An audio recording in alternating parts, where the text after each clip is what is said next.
If you like the story, you can support the author on Patreon. Link is in the description. Chapter 180, The Experience of Midoriya. Good question. Kaminari clapped his hands in approval and explained with a grin, it's simple. Just temporarily shut off the sound vents that aren't needed.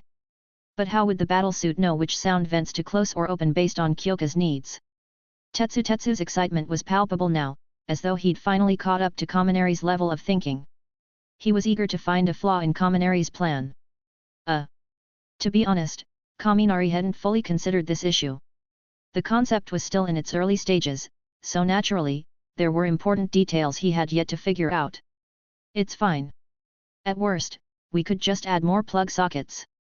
For instance, if you wanted to use a speaker on your foot, you'd plug it into a socket near the heel or something. Kyoka, noticing Kaminari's deep frown, quickly offered a practical solution. Though it wasn't perfect, she was trying to help him work through the issue. Well, that could work, Tetsu agreed, scratching the back of his head, his white hair sticking up. But it's a little inconvenient, and you'd have to give up the smaller sound vents entirely.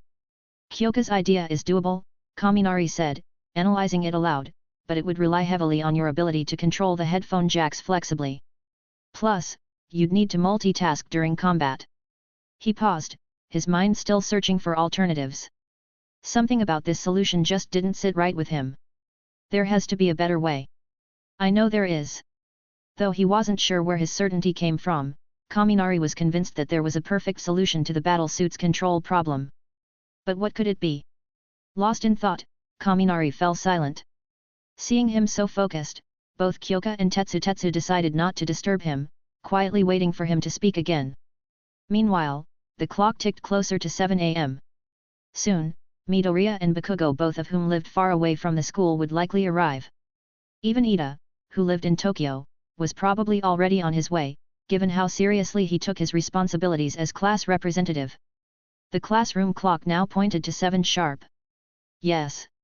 A sudden, triumphant cheer erupted in the room. Kaminari leapt to his feet, breaking the silence with excitement. Hey! Kyoka and Tetsu exchanged confused glances but chose to wait for Kaminari to explain. The solution is artificial intelligence. Standing by the window, sunlight streaming behind him, Kaminari turned to face Kyoka with a confident smile. Artificial intelligence. Both Kyoka and Tetsu were stunned. They mulled it over for a moment before realizing it might actually work, but then Tetsu raised a valid concern. Where would you even get another AI? Even if you could, wouldn't it be ridiculously expensive? We couldn't possibly afford something like that. Tetsu was well aware of the AI in Kaminari's own battlesuit Pikachu, which had been gifted to him by Mitsui Bunteis as thanks for saving his life. That kind of cutting-edge technology would cost a fortune if sold on the market. Only governments, massive corporations, or research institutions could afford something like that. We don't need to find another one. Kaminari said with a smirk. We'll just use mine. What? Tetsu exclaimed, completely floored. Wait, you have artificial intelligence? Hold on, that's not the issue. Even if you do, I can't take it. Kyoka suddenly stood up, waving her hands in panic. While she appreciated Kaminari's generosity, she didn't want something so valuable, it felt too extravagant. AI like that is priceless. I also think this might not be appropriate. Tetsu chimed in hesitantly, glancing between Kyoka and Kaminari. No, you've got it wrong. Kaminari waved his hands dismissively, trying to suppress a laugh. I'm not giving Pikachu to Kyoka. I'm saying we can share it. Share it? Both Kyoka and Tetsu froze, looking equally baffled. Yet, with the processing power AI like Pikachu has, it should easily be able to manage an additional battlesuit. Kaminari turned to Kyoka and added seriously, if you trust me, we can upload Pikachu's control program into your battlesuit and let it handle everything. He was clearly proud of his solution, convinced it was the perfect answer to the problem. After all, AI like Skynet from Terminator or Ultron from Avengers had demonstrated the ability to manage thousands of robots simultaneously. If Pikachu couldn't handle just 2 battlesuits, it would only mean that Pikachu wasn't a real AI. That's actually a great idea. Though this matter didn't directly involve Tetsu, he was genuinely happy for Kyoka. He flashed her a big thumbs up. Really? Kyoka hesitated for a moment, then nodded. But neither Kaminari nor Tetsu noticed the subtle change in her expression, a mix of gratitude and something else. So, are you okay with my Pikachu managing your battlesuit? Though Kaminari was confident in his plan, he asked the question seriously. After all, a battlesuit was deeply tied to the user's safety, and such a decision couldn't be taken lightly. Of course. Kyoka nodded solemnly. She had no objections. In fact, she liked the idea of Pikachu being in charge of her battlesuit. It made her feel safe. Wow, you guys are here early. Kyoka, Kaminari, Tetsu. The classroom door suddenly swung open, revealing Midoriya, who greeted them in his usual gentle tone. Behind him, Uraraka followed closely. Hey? What happened to you, Midoriya? Kaminari raised an eyebrow, noticing how beaten up Midoriya looked. His nose and neck were covered in bandages, and his right eye had a distinct bruise around it, giving him the appearance of someone who'd been through a serious fight. Did the hero killer do this? Tetsu shot to his feet, visibly alarmed.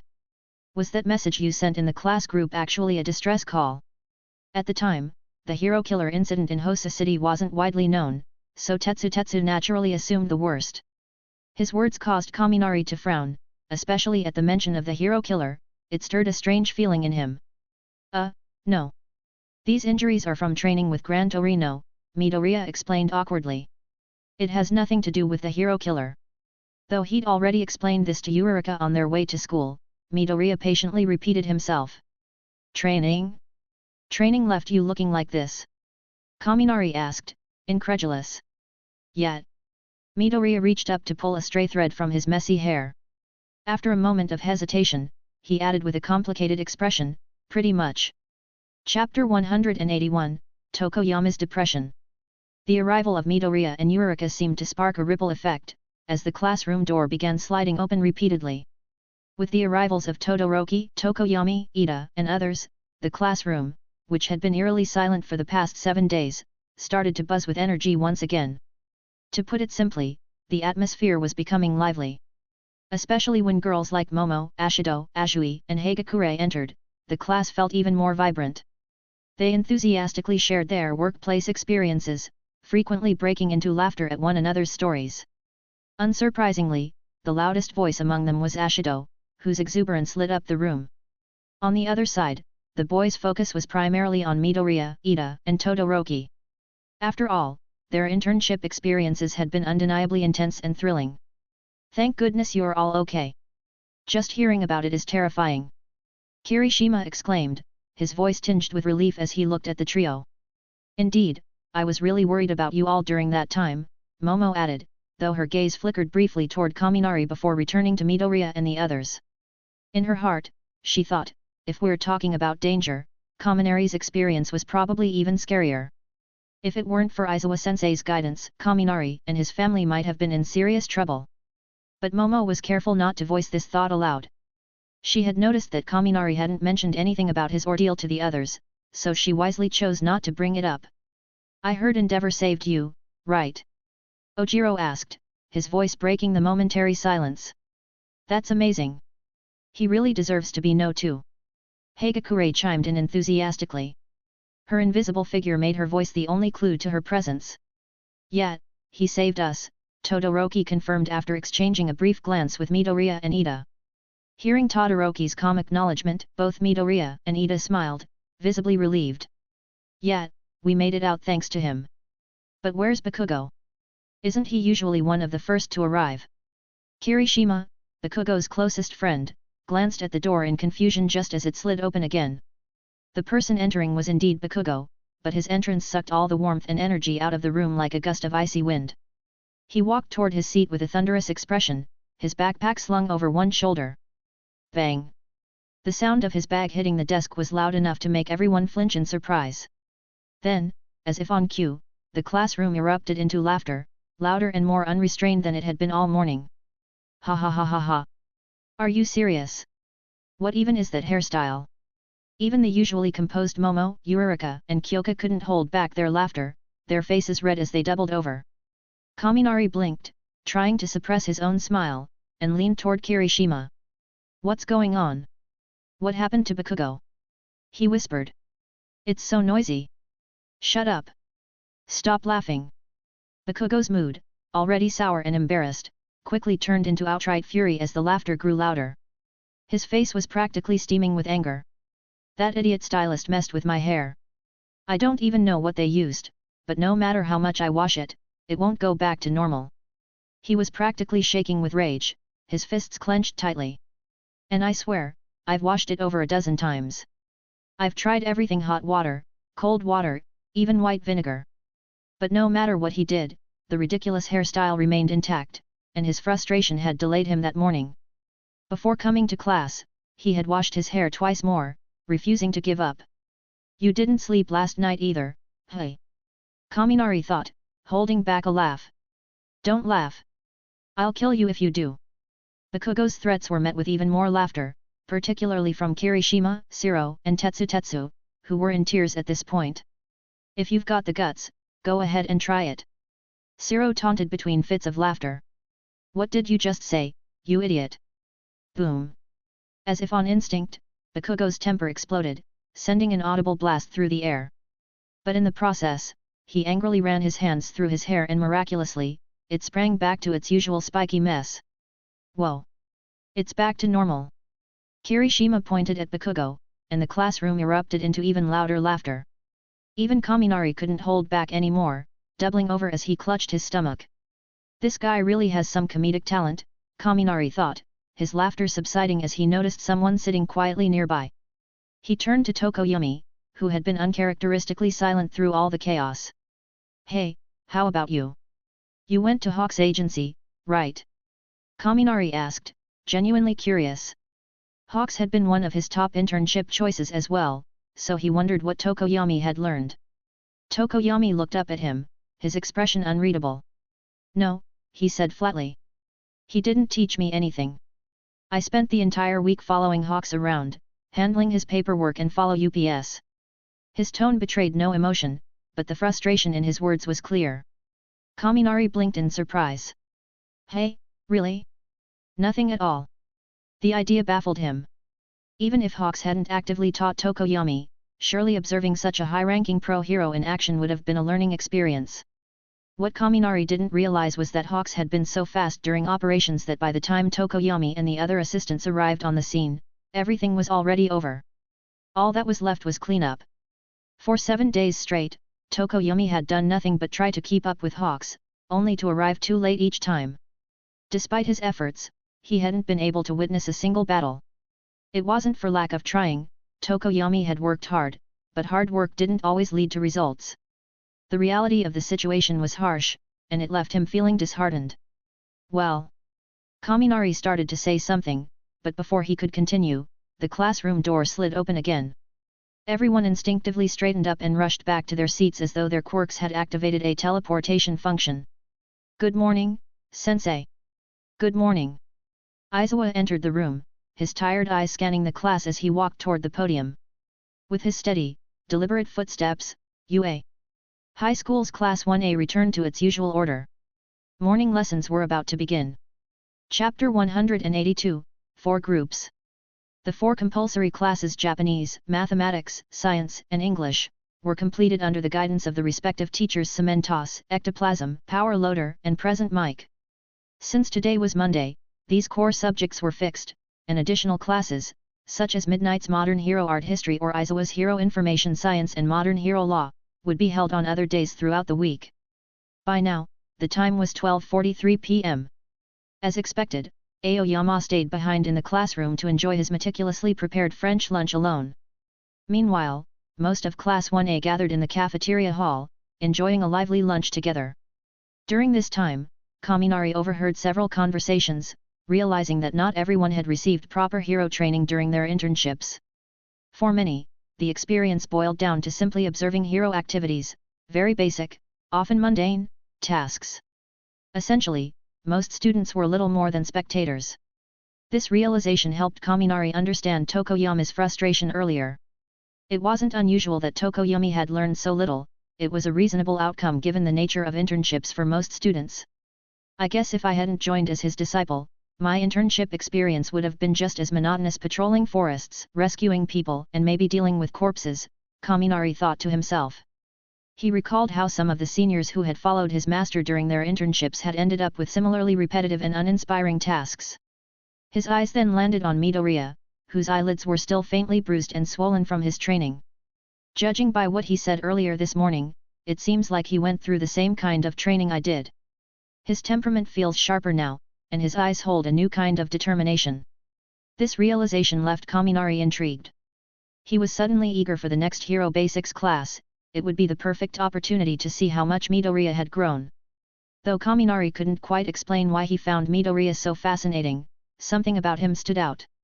Maybe it was because of the terrifying strength he had witnessed from Midoriya before. Those punches were unforgettable. By 1:20 p.m., Kaminari and the rest of Class 1A were led by All Might to the training grounds behind UA. Hi once again. This area was divided into two sections, the simulated city district and the training grounds. Today, they were gathered at the gates of Training Ground Gamma. As the class prepared, Kaminari donned his previous combat uniform once more. Despite its ordinary design, it gave him an oddly comforting sense of returning to his roots, a sharp contrast to the golden aura he had become accustomed to. Wow! Tetsu! What are you wearing? Man, when did you get such an awesome combat suit? And wow, it looks so cool! While Kaminari quietly adjusted his robe, the others couldn't help but gawk at Tetsu, who had made an attention-grabbing entrance. Dressed in a white suit paired with black iron boots, he also wore a striking justice coat draped over his shoulders. The word justice was boldly emblazoned on the back, and as the wind swept through, the coat billowed dramatically. Ha ha ha! Awesome, right? Totally awesome, isn't it? Tetsu puffed out his chest and grinned smugly, striking various poses as if he were on a runway. This suit is Kaminari's design. It's called Justice. From now on, I'll be the one to carry the mantle of justice. Ugh, you idiot, Bakugo muttered, rolling his eyes in disdain. Meanwhile, Kirishima, standing nearby, glanced down at his own combat uniform and scratched his head awkwardly. Maybe I should consider getting a new suit, too. Indeed, Kirishima's suit was relatively plain compared to Tetsu's flashy new look, and the thought clearly made him a little self-conscious. Carrying justice, I like the sound of that. Great name, and the suit looks fantastic, too. All Might gave Tetsu a thumbs up, his grin wide as ever, before moving on to the main topic. Alright, class, let's get started with today's Hero Basics session. Everyone, quiet down. The students immediately fell silent, their attention fixed on All Might. Their discipline and focus clearly pleased him. Since you've just returned from your workplace experiences, today we'll conduct a rescue training competition. Rescue training? Shouldn't that take place at USJ? Ida immediately raised his hand, his voice serious as ever. His tone reflected his typical strict adherence to order and protocol. That facility is reserved for training in risk management and disaster relief, All Might explained calmly. Then, with his trademark smile, he continued, what I'm talking about is a competition. He gestured to the vast industrial zone behind him, dense with maze-like structures, and said, this is Training Ground Gamma. In this intricate, factory-like area, you'll be divided into groups of 5 and compete against one another to see who can rescue me first. The students murmured among themselves, intrigued by the challenge. All Might then pointed directly at Bakugo, adding pointedly, of course, collateral damage to the buildings must be kept to an absolute minimum. TCH. Stop pointing at me, Bakugo grumbled, turning his head away in irritation. His reaction drew quiet chuckles from Ashido, Hagakure, and Kirishima. Next, All Might announced the teams. Group 1, Midoriya Izuku, Shiro Hanta, Ashido Mina, Ida Tinya, Ojiro Mashirao. Group 2, Tetsu, Kirishima Eijiro, Mineta Minoru, Shoji Mizo, Kota Koji. Group 3, Kaminari Denki, Todoroki Shoto, Aoyama Yuga, Tokoyami Fumikage, Bakugo Katsuki. Group 4, Jiro Kyoka, Yaeorozu Momo, Hagakure Toru, Yurarika Okako, Azui Tsuyu. Alright, Group 1, get into position. All Might instructed. Everyone else, head to the observation deck. As he finished speaking, the massive steel doors of the training area creaked open. Then, in the blink of an eye, All Might vanished. He left no trace, no afterimage, no sound, just an empty space where he'd stood seconds before. Damn, his speed is terrifying. Kaminari gazed up at the clear blue sky, lost in thought. How high is the ceiling of this world? Is All Might the pinnacle, or are there others out there just as strong or even stronger outside of Japan? Unbeknownst to Kaminari, the All Might they knew was a shadow of his former self. Yet, even in this diminished state, he remained Japan's #1 hero. There's a saying that perfectly fits this scenario: I've grown weaker, but that doesn't mean you've grown stronger. This sentiment reflected the current state of Japan's hero society. Since All Might's rise decades ago, heroes had fallen into two categories: All Might and everyone else. Chapter 183, Suburbs. Soon, the first group of 5 students moved to their respective starting positions on the training field. The locations were chosen by themselves, but all were required to stay on the perimeter. Ida's injury hasn't fully healed yet. Would it be better for him to sit this one out and just observe? Shiro asked with a bit of concern. This group's basically made up of the class's most mobile students. Kirishima exclaimed as he watched the 5 figures appear on the big screen. To be honest, mobility was currently his biggest weakness. No matter how strong his defense or how powerful his offense was, what good was it if he couldn't get close enough to hit anyone? Though he understood that everyone had their own strengths and weaknesses, Kirishima couldn't help but feel a little frustrated with how one-dimensional his own quirk was at times. Among these 5, I think Ashido and Ojiro are at the biggest disadvantage here, right? Momo squatted down, her voice calm as she gave her analysis. Hey, Ashido's mobility is actually really good. Mineta, often referred to as the perverted grape, rarely spoke up in support of anyone, but this time he chose to defend Ashido. Of course, his next comment immediately made everyone roll their eyes. She's got other assets that definitely stand out. Mineta pointed at Ashido on the screen with a lecherous grin. What the hell have you been paying attention to? You disgusting little creep. Kyoka immediately jabbed Mineta with her earphone jacks in embarrassment and frustration. She could never stand his inappropriate comments. Let's make this more interesting. Want to bet who finishes first? I'm putting my money on Shiro. Kirishima said with a grin, turning to Bakugo. Humph. Bakugo scoffed and didn't respond. Though he wanted to say that Midoriya would come in last, he knew that wasn't likely.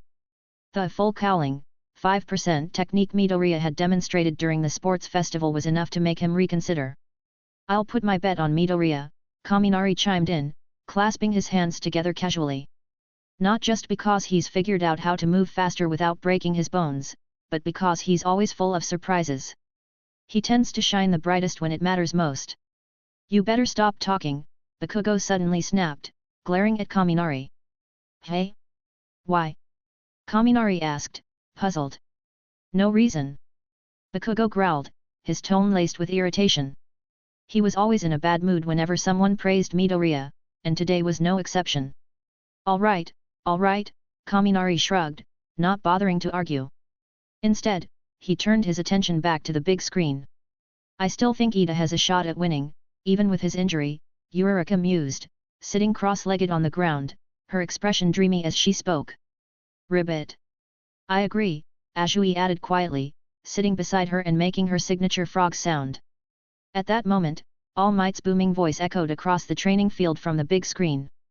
All right, contestants. Get ready. Start. As soon as All Might pressed the button, a bell rang across the venue, and the 5 participants burst into action, racing toward his location. Shiro moved exactly as Kirishima had expected, like a spider swinging through the air. Using his tape, he shot himself forward with incredible speed, gliding effortlessly between the industrial structures. His method of movement was perfectly suited for this type of environment. No matter how dense or complex the terrain was, it didn't matter as long as he could move above it. Meanwhile, Ida, Ashido, and Ojiro all used their quirks in more conventional ways, skillfully navigating obstacles as they advanced steadily. But something was off. Midoriya hadn't moved. While the others were dashing forward, Midoriya remained in place, crouching slightly as if preparing for something. His posture caught the attention of All Might and the others watching from the stands. What's he doing? Kaminari asked, furrowing his brow as he stared at the screen. This test is perfect for measuring how far I've come, Midoriya muttered to himself, a determined smile spreading across his face. His mind was racing, calculating various possibilities. Lowering his body even further, he shifted his weight onto his calves. If anyone could see through his pants at that moment, they would notice a faint glow, an interplay of red and green light pulsing around his legs. This wasn't just full cowling, 5%. With a loud boom, Midoriya launched himself into the air like a missile, leaving behind a dented steel pipe from where he'd taken off. The sheer force of his leap made the audience gasp in shock. What the hell? What is he doing? Kaminari's eyes widened as he watched Midoriya's trajectory. It wasn't until Midoriya arced through the sky that Kaminari suddenly realized what was happening. Wait, is that a standing long jump? He blurted out. Long jump? Yaoyorozu echoed, stunned. That's insane! Tetsu exclaimed, staring in disbelief at Midoriya, who had cleared nearly half the field in mere seconds and was now descending toward All Might's position. But he jumped way too far. Jiro said, sticking out her tongue in amazement. If he's channeling the same power that lets him throw those crazy punches into his legs, it's kind of understandable, Kaminari explained with a shrug. All Might, observing closely from the other end, had come to the same conclusion. Midoriya must have concentrated full cowling's 5% into his legs, boosting it to around 10% strength, he mused. He wasn't wrong, but there was more to it than that. Midoriya had also incorporated techniques he'd learned from Gran Torino. By using one for all to temporarily enhance his muscles, similar to how Kaminari's electricity stimulates his own body, Midoriya compressed the muscles in his legs like a spring before releasing them explosively. This allowed him to achieve an incredible boost in speed and power. However, a new concern arose. How is he planning to land safely? Tetsu asked, voicing everyone's thoughts. At that height, he's bound to hurt himself when he lands, right? It's simple. He'll just channel that power throughout his entire body, Kaminari replied confidently. On the screen, a turquoise current flickered across Midoriya's body just as he prepared to land. Rolling to distribute the impact, he touched down with remarkable grace, coming to a stop right in front of All Might. All Might! Supporting himself with one hand on the ground, Midoriya looked up at his teacher with an exhilarated grin. I did it! Behind him, in the sprawling industrial zone, the other 4 participants were still making their way through the various obstacles, steadily advancing toward their destination. Well done, young Midoriya! All Might praised, nodding in approval. Chapter 184, Counterattack. Young Midoriya, it seems you've learned a lot from Mr. Gran Torino, All Might said, giving a big thumbs up. Yes, sir. Midoriya brushed the dust off his uniform, stood up straight, and nodded earnestly. Gran Torino has been sparring with me every single day for the past 7 days. As he spoke, memories of the past week, both the trials and the overwhelming exhaustion flashed through his mind. In just 7 days, Gran Torino had gone through 4 microwave ovens, 2 television sets, and countless kitchen utensils. The destruction was borderline ridiculous. Midoriya had even suggested finding a more spacious training area to reduce the collateral damage, but Gran Torino had flat out refused, dismissing the idea as too much trouble. And so, Midoriya had no choice but to relent. After all, it wasn't his house being destroyed, and he didn't have to pay for all the replacements, right? From this alone, it was pretty clear that Gran Torino wasn't lacking for money, he must have made a small fortune back in his heyday. But why did Midoriya describe this so-called workplace experience as pure hell? Why did the word pain immediately come to mind? The answer was simple. If someone spent every waking moment, aside from eating, sleeping, and taking bathroom breaks being relentlessly beaten, wouldn't they feel like they were trapped in their own personal nightmare? And yet, Midoriya had endured an entire week of this. The worst part? Gran Torino didn't belong to any hero agency, nor did he take on any missions like patrolling or apprehending villains. The man was essentially retired and had all the time in the world. With so much free time, how could Midoriya not be pushed to his limits? I understand you perfectly, All Might said, noticing the flicker of unease in Midoriya's eyes. He immediately knew what the boy was feeling. No one on earth could relate to Midoriya's current state of mind better than All Might himself. Midoriya had sparred with Gran Torino for just 7 days, but All Might? Back in his youth, he had trained with Gran Torino for several years as preparation to take down All for One after the villain had killed his predecessor, the previous wielder of One for All. And that was why All Might, even now, would sometimes shudder at the mere mention of Gran Torino's name. The lingering trauma had nothing to do with his strength, it was etched into his psyche. On the other side of the screen, Bakugo's mood grew darker. Watching Midoriya laugh and chat with All Might filled him with frustration and regret. While I wasted my time during workplace experience, like some complete idiot, he was. He clenched his fists tightly. Right now, Bakugo deeply regretted choosing to intern with Best Jeanist. At the time, he had thought working with a top-ranking pro hero would give him the opportunity to grow stronger.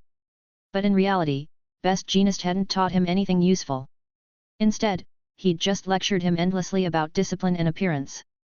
To be fair, Endeavor would have been a much better fit for Bakugo. Both their quirks and their combat styles aligned far more naturally. Meanwhile, Kaminari was focused on something entirely different, Midoriya's incredible jump. He was mentally comparing it to his own quirk's high-voltage mode. In terms of pure burst speed, Midoriya's leap was definitely comparable to his high-voltage output. But when it came to sustainability, it was clear that Midoriya's technique was limited to short bursts for now. This realization eased some of Kaminari's tension. Phew, okay, that makes sense. There's no way he could achieve that kind of power consistently after just a few days of training, right? It took me years to master my abilities. But even as he comforted himself, Kaminari couldn't help but feel uneasy. Midoriya's growth rate was truly terrifying. Every time they met, it seemed like he had improved dramatically in some way. What Kaminari didn't realize was that many of his classmates felt the same way about him. His steady progress often left others marveling, but he was too close to see it himself. The first round of the test officially concluded as Ashido Mina, the last participant, finally reached the finish line. Well done! All Might congratulated the group, then turned to the remaining students. Second group, step onto the field. As the next 5 contestants moved into position, Momo tilted her head slightly, watching their preparations. This group doesn't seem to have great mobility, does it? She observed.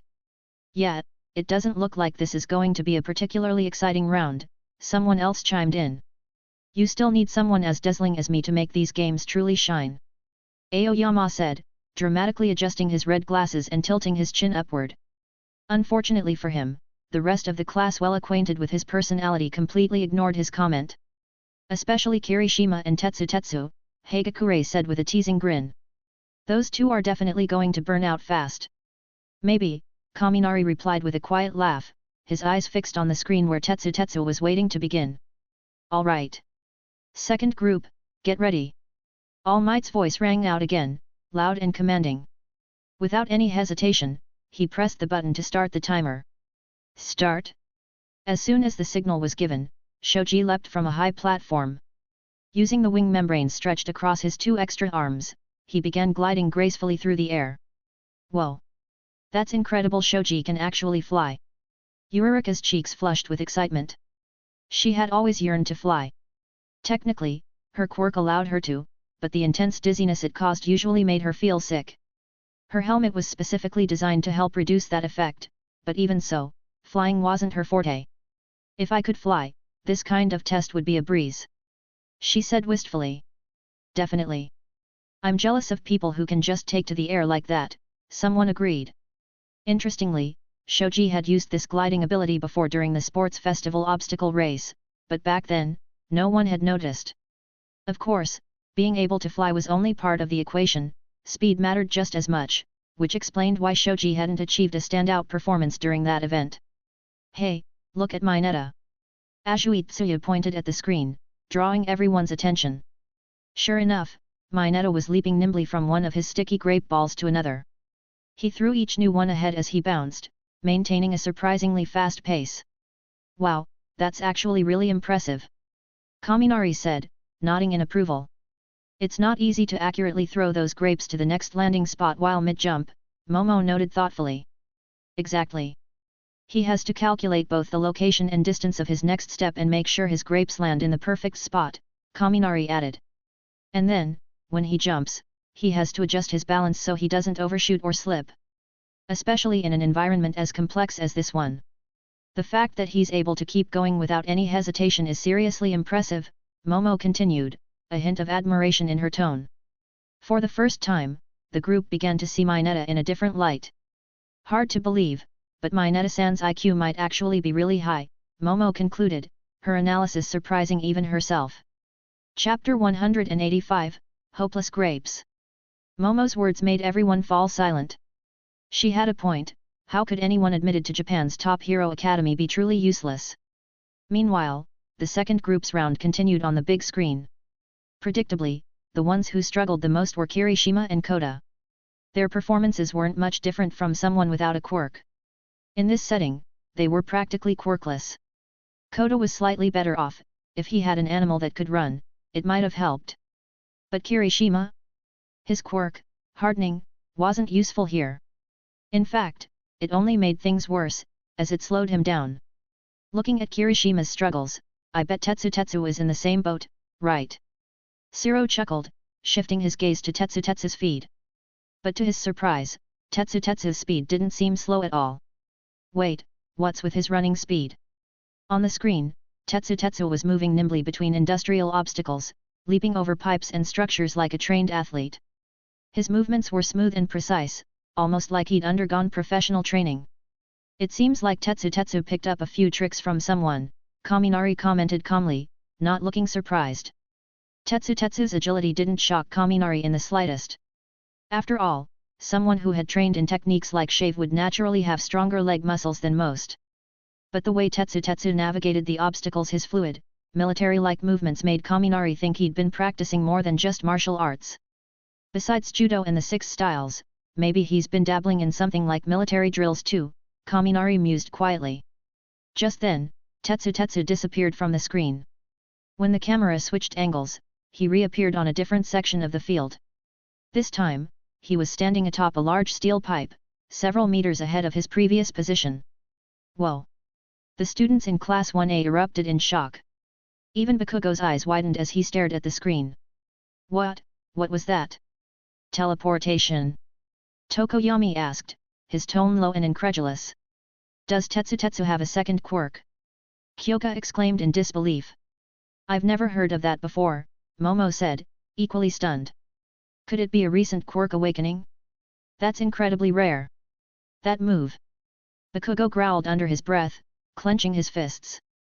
That bastard used this same trick to dodge my howitzer impact. I should have known. The rest of the class, however, was still lost in speculation. Kaminari, for his part, had no intention of explaining. After all, the 6 styles were something he'd shared exclusively with Tetsu. To Kaminari, the 6 styles were a personal gift to his close friend, a technique Tetsu had earned through their partnership. What's that? You think he's being selfish for keeping it to himself? Kaminari didn't care. It wasn't his job to act as a mentor for the whole class. Just because he knew something didn't mean he was obligated to teach it to everyone. That was why, aside from Tetsu, Kyoka, Momo, and a select few, Kaminari had never shared his insights with others. Friendship and camaraderie were 2 very different things.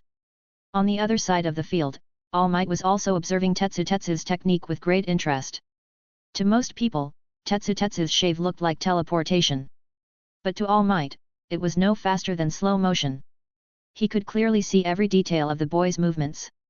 You stomp the ground repeatedly in a split second, building up enough force to propel yourself forward with explosive momentum. What an ingenious technique!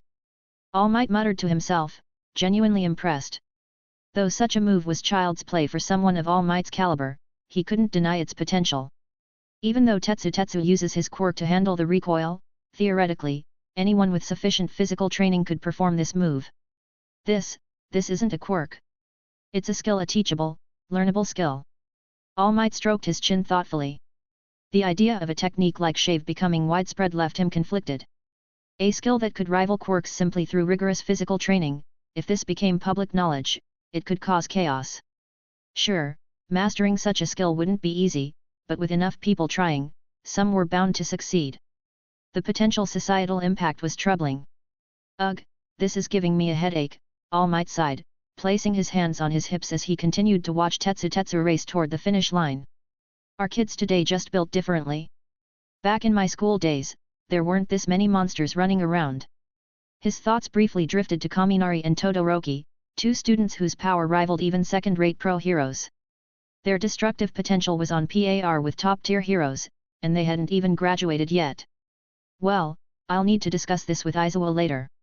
If necessary, we'll bring it up with the principal. Unbeknownst to Tetsu, he'd just been added to All Might's list of students to keep an eye on. Alongside Kaminari, he was now under special observation. If Tetsu knew about this, he'd probably feel proud rather than worried. Soon, the results of the second group were finalized. First place, Minoru Mineta. Surprised? So was everyone else. Second place, Tetsu. Despite mastering Shave, he couldn't use it infinitely and eventually had to rely on regular running. Still, he came close to catching Mineta, who had been bouncing non-stop on his grapes. Third place, Shoji Mizo. His ability to glide gave him an edge, but his speed wasn't fast enough to secure a higher ranking. Fourth place, Eijiro Kirishima. He didn't come in last, which was a testament to his athleticism and determination. Fifth place, Koji Koda. Despite his best efforts, he couldn't keep up without a quirk suited for mobility. When the rankings were announced, Mineta instantly became the center of attention. His face was lit with pride as he basked in the rare moment of recognition. Mineta, dubbed Grape Boy, was overjoyed by the girls in the class talking about him. For a moment, he felt like he was floating. Yes. Hero work really does attract girls. I'm so close to making my dream come true. He thought ecstatically. Go to hell, pervert. Kyoka, her ears sharp as ever, scowled in disgust when she overheard Mineta's monologue. Ah, sweet victory. Mineta continued, completely oblivious to Kyoka's reaction. Watching him lost in his fantasies, Kaminari and the others could only shake their heads in exasperation. Yep, hopeless, Kaminari sighed. Chapter 186, Kaminari's second quirk? All Might's voice echoed across the training grounds, calling the third group of contestants to take their positions. Kaminari raised an eyebrow, brushing his golden bangs aside as he stood up. He exchanged a quick wave with Kyoka and the others before stepping into the field alongside Todoroki, Bakugo, Tokoyami, and Aoyama. It's up to you, Kaminari. Don't worry, I've got this. He replied with a grin. Slap. He and Tetsu exchanged a high five, their camaraderie on full display before Kaminari walked off to his starting point.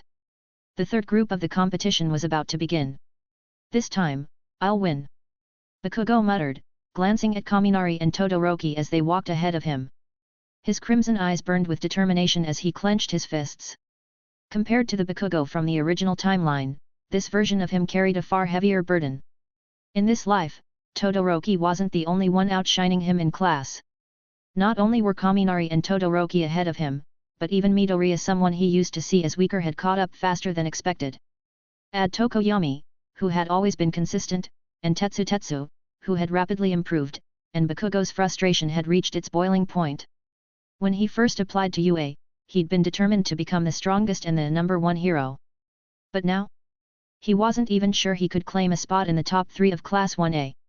On the other side of the arena, Kaminari had chosen his starting point, a steel pillar towering high above the industrial training field. He hadn't put much thought into the location, as All Might's rescue spot was different in every round. Still, standing atop the pillar, Kaminari had a perfect view of the entire sports field. Why?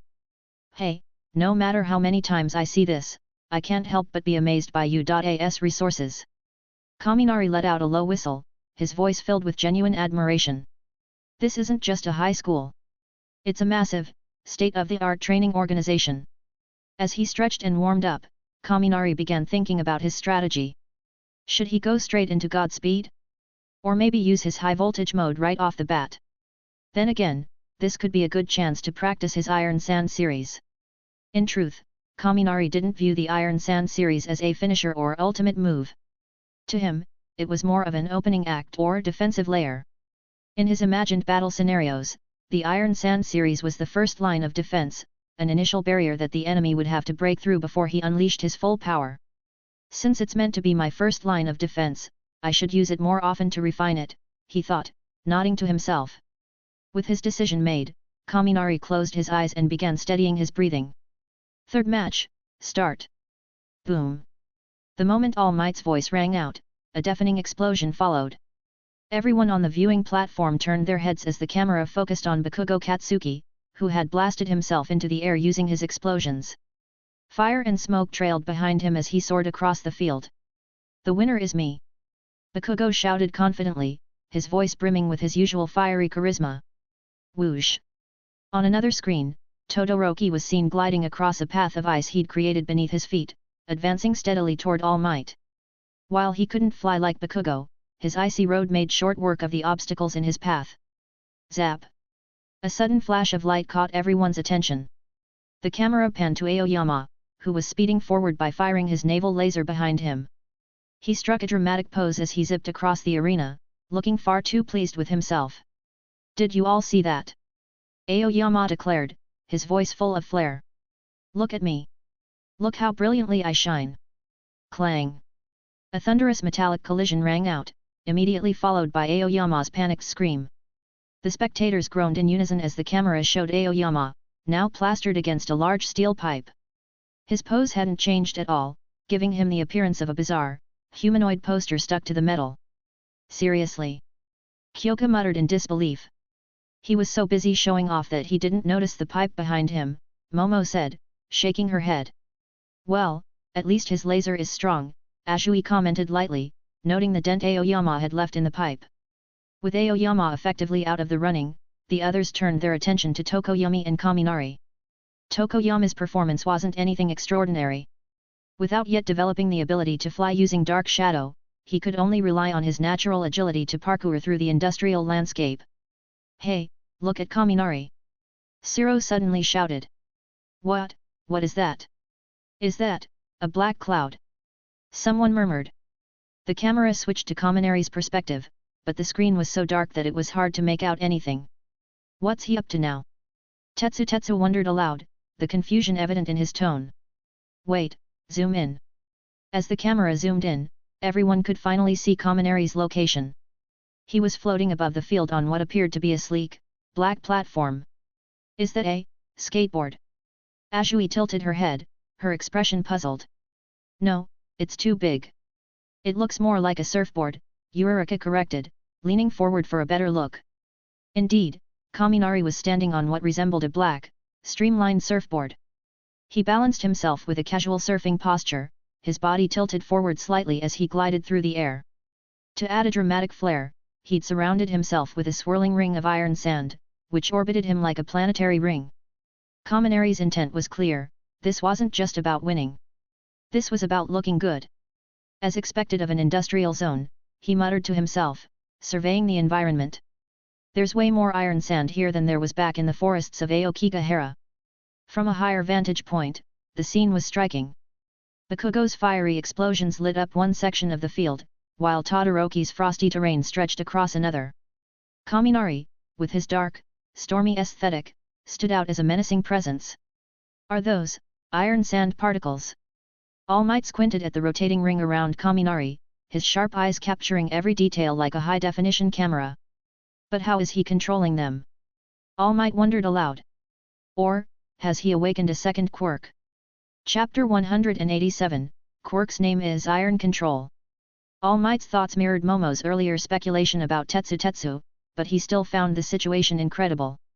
In this world, while the understanding of quirk awakening isn't perfect, the basic rules are well established. Most people awaken their quirks before the age of 4, and certainly no later than 6. For Kaminari to suddenly awaken something new now? That was bizarre, to say the least. If it wasn't an awakening, though, then what could it be? Kaminari. All Might frowned as he thought about the electrifying young man. The more he pondered, the more curious and bewildered he became. Kaminari was a puzzle he couldn't quite figure out. Meanwhile, Kaminari paid no attention to All Might or anyone else for that matter. Even if he could guess what others were thinking, he wouldn't care. To him, the Iron Sand series was like the 6 styles, a secret skill. The concept of combining meditation and electric current manipulation to control magnetism was something Kaminari planned to keep to himself. It wasn't as if he was the only lightning quirk user in the world. While his abilities were unique in some ways, the basic principles were the same as other electricity-based quirks. Take that electricity quirk villain he encountered during the USJ attack. If people like that got wind of his technique, they might be able to reverse engineer it. And who's to say they wouldn't use it against him in the future? The bottom line was simple: why should he share this method with anyone? Kaminari had no desire to be some benevolent teacher handing out techniques for free. He wasn't obligated to give others the tools to compete with him. The first person to finish the race soon arrived at the designated location, Bakugo Katsuki. But despite finishing first, Bakugo's face was a mask of frustration rather than triumph. His eyes were locked on Kaminari as he approached on his floating iron sand. He's gotten even stronger again. Bakugo's hands trembled as memories of the past week flooded his mind. What the hell was I doing these past 7 days? Hairdressing, trying on jeans, patrolling. Damn it! Regret and rage swirled in his chest. If he could go back, he would never have chosen Best Jeanist for his workplace experience. Never. It was painfully clear now, Best Jeanist's polished and professional approach wasn't compatible with Bakugo's explosive nature. With a gust of wind, Kaminari floated down gracefully on his flying iron plate. Just as it was about to touch the ground, the plate disintegrated into iron sand, swirling behind him like a shadowy storm. Strangely, even after landing, Kaminari kept his eyes closed. He stood silently in front of All Might and Bakugo, as though lost in thought. Moments later, Todoroki arrived on a path of gleaming ice. Tokoyami followed soon after, his expression as calm and reserved as ever. Lastly, there was Aoyama, stubbornly propelling himself forward with his naval laser. Aoyama's persistence was admirable, if not slightly comical. His glittering cape was in tatters, and his uniform was covered in dirt and scrapes from countless falls. But no matter how many times he stumbled, he refused to walk on 2 legs like a normal person. Meanwhile, Kaminari was deep in thought, oblivious to the others around him. What should I do with this iron sand? He wondered. Just leave it here?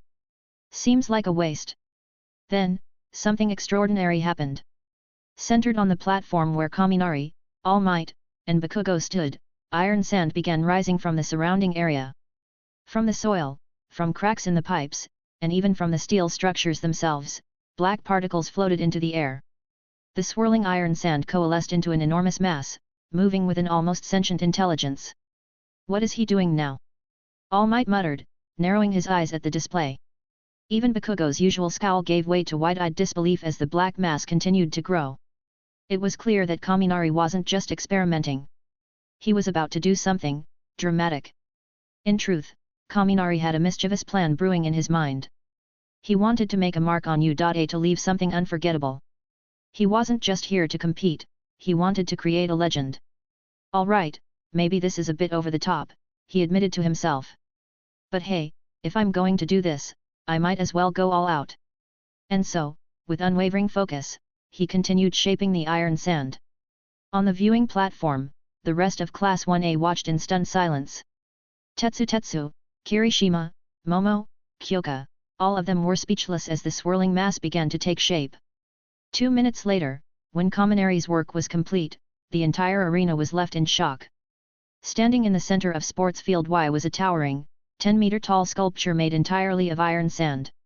The sculpture was an exact replica of Kaminari himself, dressed in his battle gear and striking a heroic pose.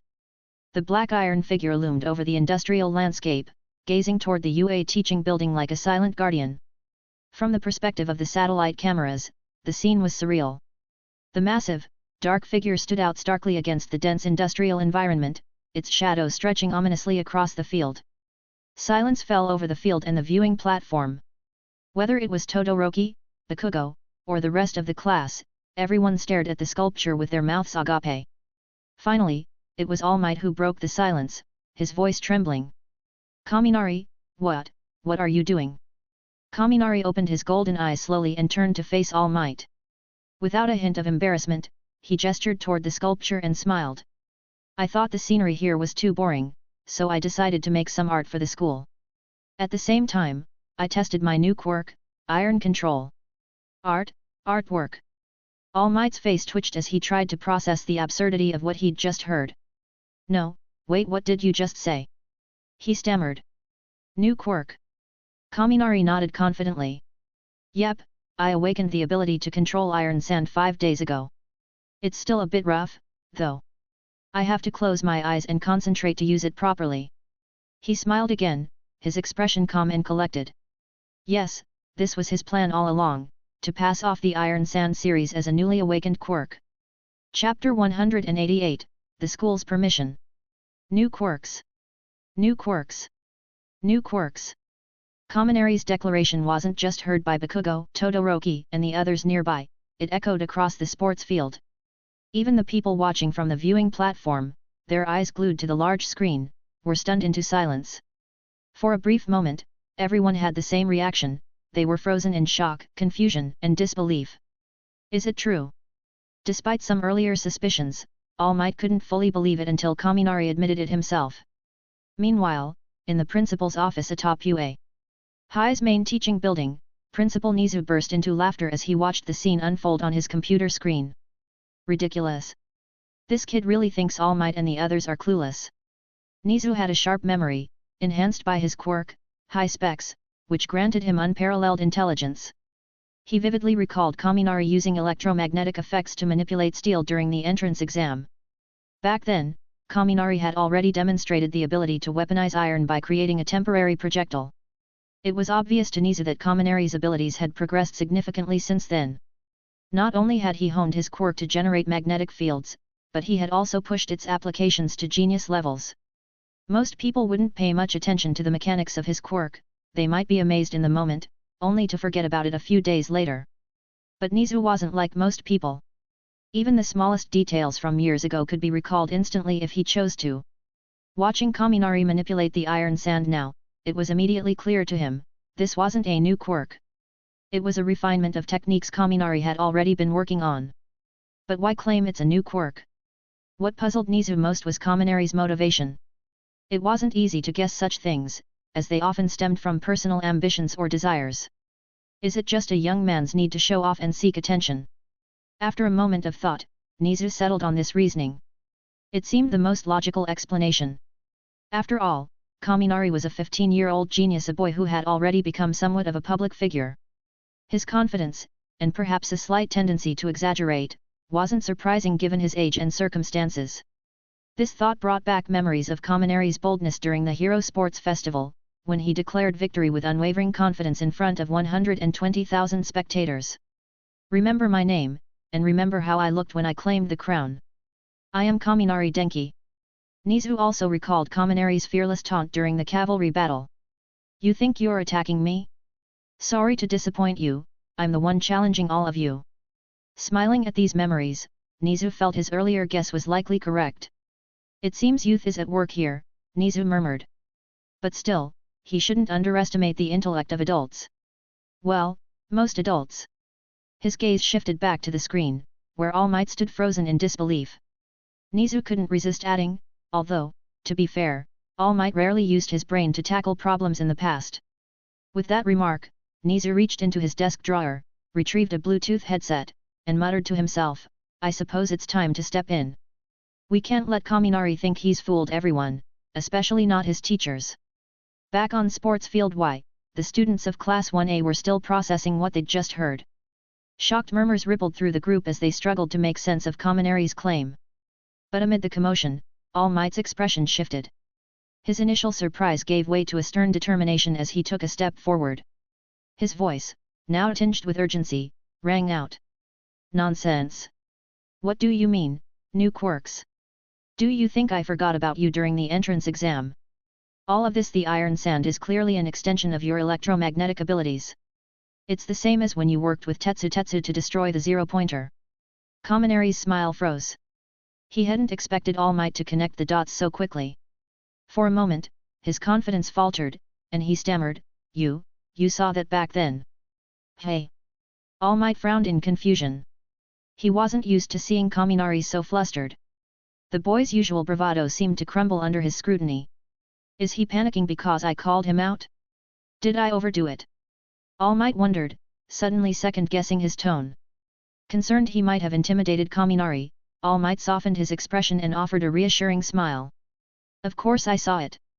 When you and Tetsu took down that zero-pointer, I cheered for you along with the other teachers. Wait, the other teachers? Kaminari's eyes widened in shock, his composure completely unraveling. Yes, All Might replied, tilting his head slightly. The principal, Aizawa, Midnight, Cementos, Vlad, there were about 7 or 8 of us there. For a moment, Kaminari was silent. His face grew stiff, and he let out a long, weary sigh as he glanced at the enormous iron sculpture he had just created. So, they've known all along. He muttered, his voice laced with resignation. Hey! All Might blinked, confused by Kaminari's reaction. He was about to press further when Nizu's voice came through his earpiece. All Might, that's enough questioning. He won't admit anything in front of everyone, no matter how much you push him. Instead, have him dismantle the sculpture immediately. Nizu's tone turned firm as he added, something so large and self-centered has no place on U.A.'s grounds. Even you, the symbol of peace, never had a statue here.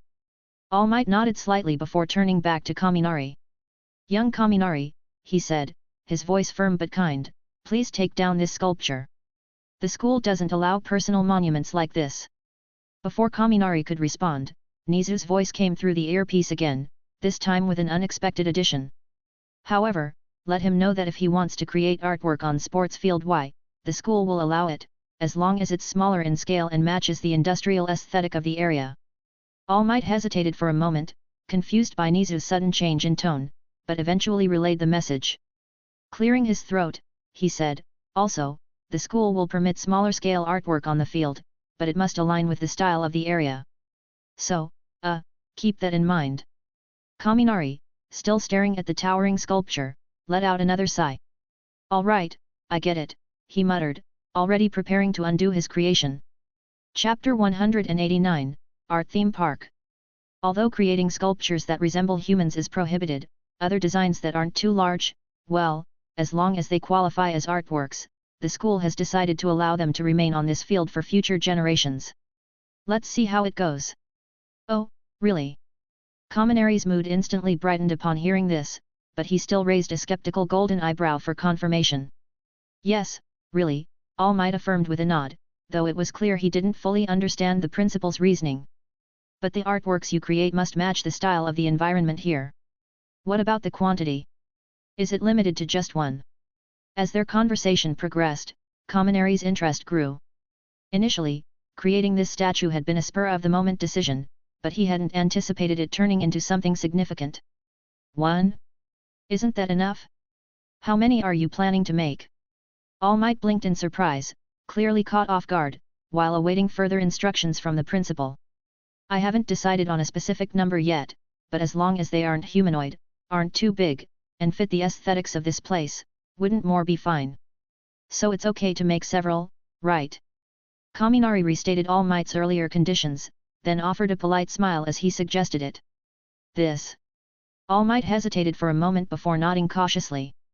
All right, that's allowed. Thank you, Sensei. Kaminari expressed his gratitude with proper manners but then closed his eyes, deep in thought. It seems someone higher up in the hero hierarchy wants this to happen and is relaying the message through All Might. He had noticed All Might slightly nodding and listening to something earlier, and it didn't take much to deduce what was going on. Failing to pick up on something so obvious would have been plain foolish. But why would UA Hi allow this? And why invite me to perform during the opening ceremony of the sports festival? Now that I think about it, this is starting to feel strange.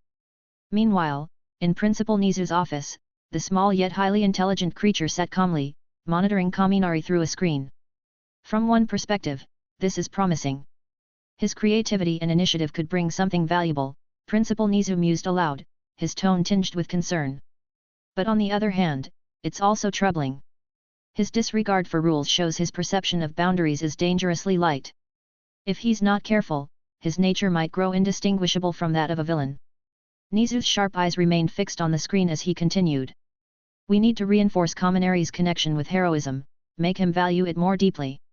If he can hold heroes in higher regard, it'll help solidify his recognition and appreciation for the hero community as a whole.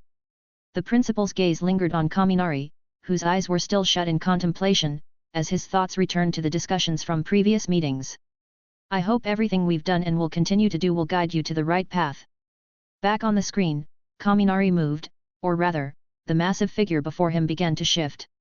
Starting from the head of the black iron statue, the structure began to break down visibly, disintegrating into streams of floating black sand-like particles. One of the smaller streams floated to Kaminari's feet, forming into a flat iron plate that gently lifted him into the air. Bakugo and Todoroki exchanged a quick glance before turning their attention back to Kaminari.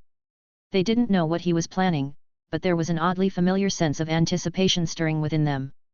"This guy's showing off again," Bakugo muttered, rolling his eyes. To be fair, while Kaminari didn't deliberately flaunt his abilities all the time, whenever he did, he always went big, turning it into an unforgettable spectacle. "The environment here is industrial," Kaminari murmured to himself, surveying the surrounding equipment and structures. "With all this machinery and architecture, I've got it." Hovering mid-air, he closed his eyes briefly before opening them with clear determination. He began manipulating the iron sand with purpose. "Here we go." From the stands, Kyoka tilted her head slightly, looking up at him. "I wonder what Kaminari's planning this time." Momo, standing beside her, nodded thoughtfully. He usually avoids drawing attention to himself. But when he does, he makes sure to leave a lasting impression. Kyoka smirked. Yet, he doesn't care for small-scale attention. When Kaminari shows off, he goes all out, big, dramatic, and impossible to ignore. It had to be said, Kyoka understood him quite well. "Wait, are those magnets?" Tetsu suddenly pointed to Kaminari's left, about 10 meters away, his voice filled with surprise. Everyone turned to look and noticed the particles shifting into familiar shapes. "Those are little magnetons. Isn't that a magnemite? And there's a group of magnetons over there," Zero exclaimed, his finger pointing skyward. "Hey, I think I saw a Squirtle," Eureka shouted in excitement. "There's a Poliwag, and a Poliwhirl too," Azui said softly, her lips pursed as she observed the scene. "And that's a Vulpix. The one next to it, it's a Ninetales. Whoa, look at the Charizard. It's even breathing fire." Kirishima suddenly burst out laughing and pointed at a black fire monkey floating in the air. "Hey, doesn't that look just like Bakugo?" "You're dead if Bakugo hears you," Midoriya muttered under his breath, suppressing a laugh. As everyone said, hundreds of black Pokémon figures now floated in the air around Kaminari, spreading out over a 100-meter radius. "Look, Kaminari's moving!" Mineta called out. Sure enough, not just Kaminari but all the Pokémon figures around him began to move. One by one, the figures started descending, finding positions on the ground or various industrial structures. For instance, a group of magnetons clung to a long, thick steel pipe. Some tilted downward, others upward, their poses dynamic and lifelike. Nearby, a black Charizard stood atop a building, its mouth open in a silent roar, as though breathing fire. Its sleek black body reflected sunlight, glowing faintly white. When Kaminari finally floated back to All Might, the entire sports ground had been transformed. You turned this place into a Pokémon theme park." All Might stammered, looking around in awe at the stunning display. "No," Kaminari corrected, his tone calm yet resolute. "I think it's more fitting to call them art." Chapter 190, The Cave of Salvation. "Art, well, now that your performance is over, let the game continue. The people behind you are still waiting," All Might said, still a bit stunned by what he had just witnessed. "Yes, sensei." Kaminari nodded earnestly, adopting the demeanor of a well-behaved student. Of course, he understood the situation perfectly. He'd already stolen the spotlight this time, so now was the moment to keep a low profile. After all, he knew better than to push things too far. He understood that chasing too much glory could backfire. Shortly after, the results of this round appeared on the screen. First place, Katsuki Bakugo. He got what he wanted, but for some reason, his face didn't show the joy one might expect. Second place, Denki Kaminari. Third place, Fumikage Tokoyami. Somehow, Tokoyami had surged ahead and overtaken Todoroki. Fourth place, Shoto Todoroki. Despite using his eyes to create paths and bridges for himself, there were simply too many obstacles to navigate efficiently. Fifth place, Mizo Shoji. Shoji demonstrated that flight wasn't enough, what mattered was how fast you could fly. Dash. You were amazing out there, Kaminari. As Kaminari, Todoroki, Bakugo, and the others returned to the observation platform, a crowd of excited classmates surrounded them. Kaminari scanned their expressions and saw genuine enthusiasm on everyone's faces. "Kaminari, why didn't I see Gimayol?" Kyoka asked, puzzled. Well, if you watch closely during the next rounds, you might spot it. I've created a total of 151 Pokémon sculptures, some of them haven't even shown up yet. As Kaminari spoke, he couldn't help but feel a growing sense of pride in what he had accomplished. As long as Sports Ground Y remained in use, more and more hero students would see his creations over time. This is free, sustainable, top-tier advertising. It's just a shame that I can't keep these Pokémon floating in the air indefinitely.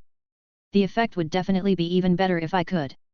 Kaminari's thoughts drifted as he fantasized about the possibilities. If only I had the ability to permanently alter the magnetic field, I could create a flying display of Pokémon that wouldn't need to perch on surfaces or strike awkward poses. Imagine releasing Rayquaza, letting it soar among the heroes. Lost in his imagination, Kaminari didn't even notice the questions his classmates were throwing at him. Nearby, Tetsu sighed and covered his face. Here he goes again. Is this what they call genius syndrome? Always lost in his own world at the weirdest times. Luckily, the next match began, pulling everyone's attention back to the big screen. This fourth round was especially intriguing. Somehow, the draw had grouped 4 girls together. Jiro, Yaeorozu, Tsuyu-chan, Uraraka-chan, and Hagakure. The one with the best mobility is probably Tsuyu-chan, Ida noted thoughtfully. Her frog-like jumping ability and wall-climbing skills will definitely shine in this environment. Midoriya nodded and chimed in, Uraraka can do well too. She can use her quirk to make her clothes and gear lighter, and she can even float past obstacles if needed. Momo's ability to create tools on the spot will keep her from falling behind. As for Kyoka, she might have some difficulty, but her new support equipment should compensate for that.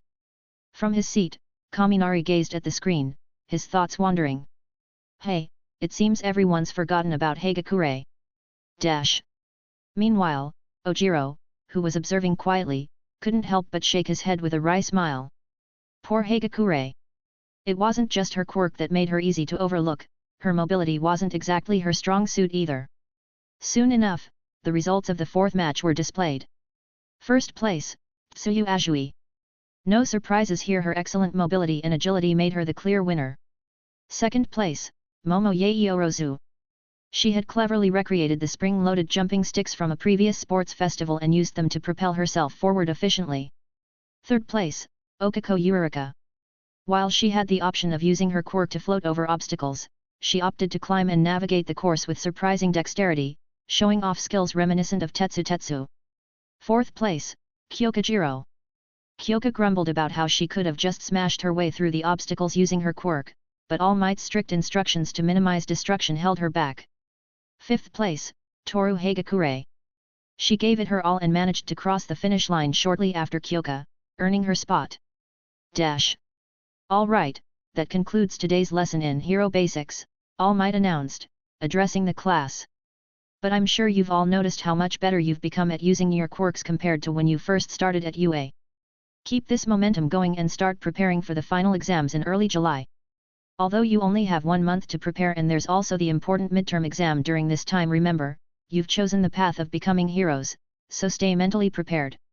The announcement sent ripples of tension through Class 1A. The pressure from exams weighed on everyone differently, but it was a shared burden nonetheless. In the locker room, the boys began removing their combat uniforms and changing back into their school attire. Man, today's training was no joke, Ojiro said, sighing as he wiped the sweat from his upper body with a towel. Yeah, tell me about it. That sports ground was huge, and running through all those obstacles was exhausting, Tokoyami agreed, adjusting his tie. I just hate that there's no bathhouse here. Look at me, sweaty and gross. Aoyama whined dramatically.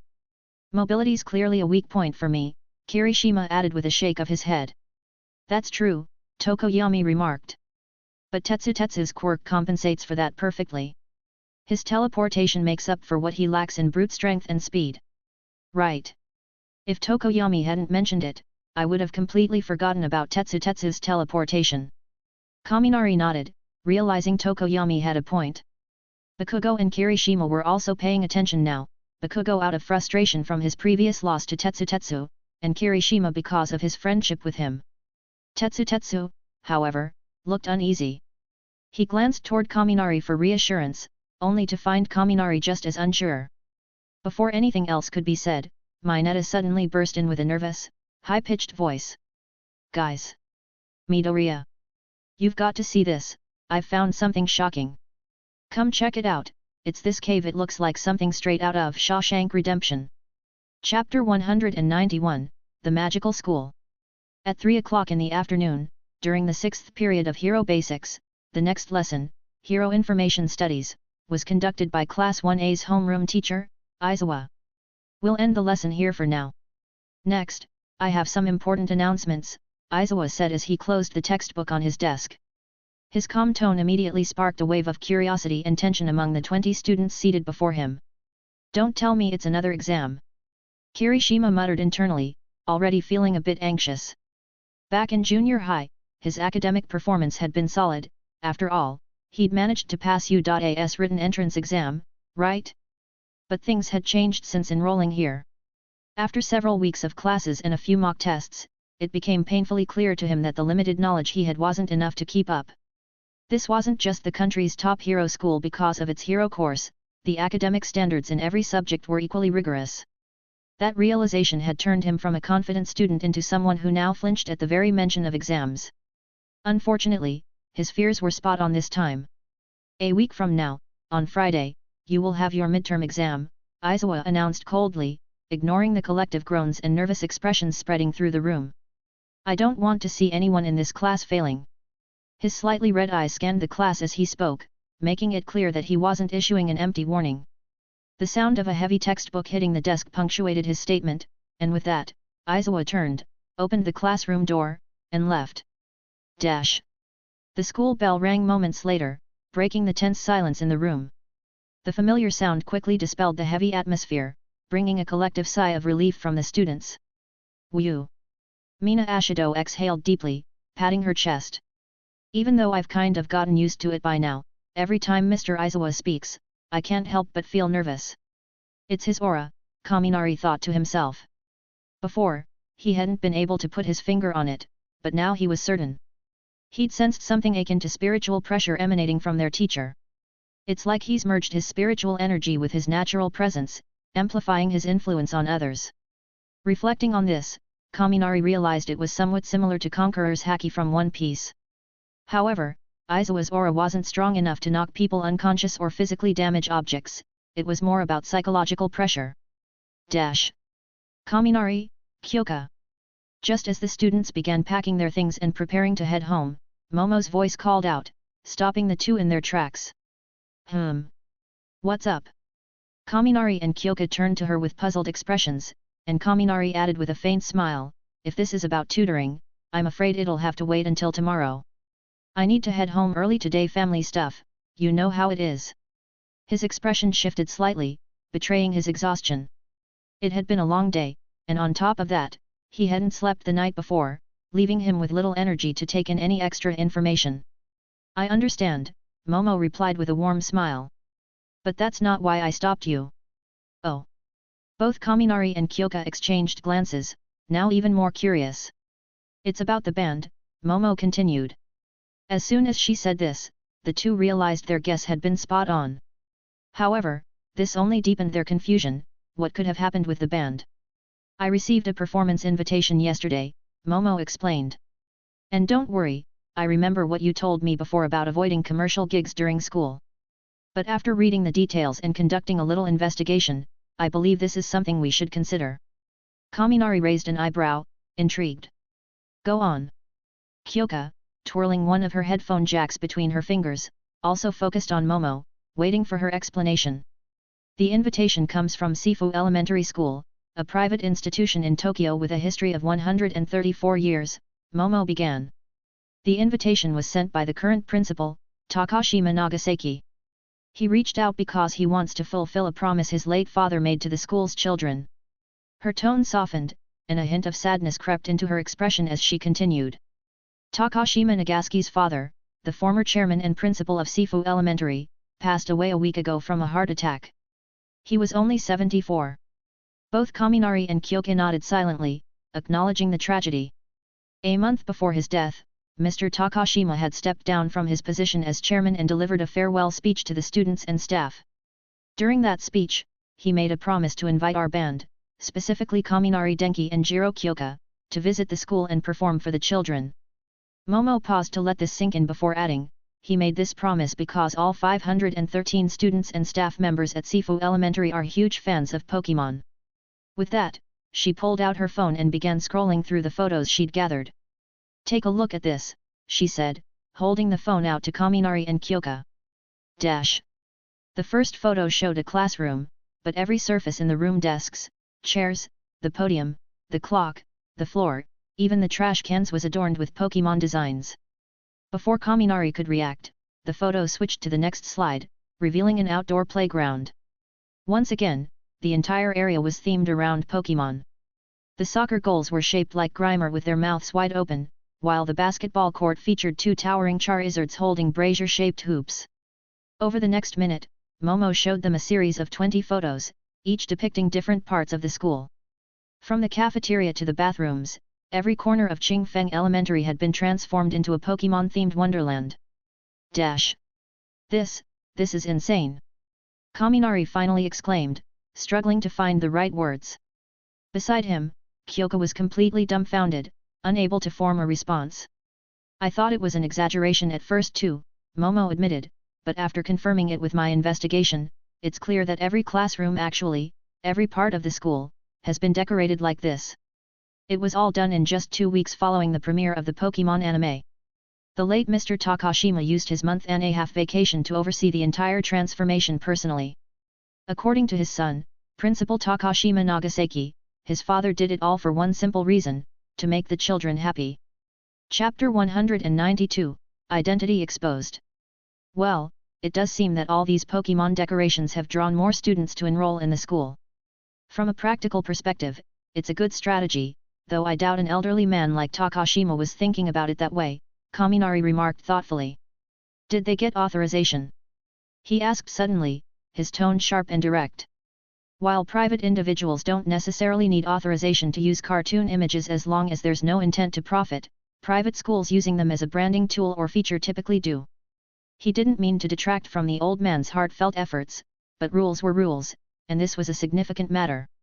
I'm not sure about that," Momo replied, blinking at his sudden question. "That doesn't seem like the main issue here, does it?" "All right, I'll ask my dad about it tonight. As for the invitation, I'm fine with it in principle," Kaminari said after some thought. "But whatever we decide, it has to happen after the midterm exams. I don't want this to interfere with Kyoka's preparations." Kyoka blinked in surprise. "Kaminari, I'll be fine really." "No," Kaminari replied firmly. "No matter how touching or important this is, it's still something external. You, and what's important to us, come first. That's final." His tone left no room for argument, and Kyoka could only nod slightly, feeling a small warmth at how much he cared about her progress. Turning back to Momo, Kaminari added, "I can't say anything for sure right now. I'll get back to you later with a definite answer after speaking with my dad." "Understood," Momo agreed easily. Though she strongly supported the idea of accepting the invitation as the band's manager, she understood that Kaminari, as the team's captain, had the final say. With the matter settled for the time being, the three of them since Tetsu had joined them, left the school building together. They bid farewell in front of U.A.'s protective barrier and headed off to their respective homes. As they walked, they bumped into Midoriya, who had just left school as well. When asked why he was still there so late, Midoriya hesitated before mentioning that All Might had kept him back to talk.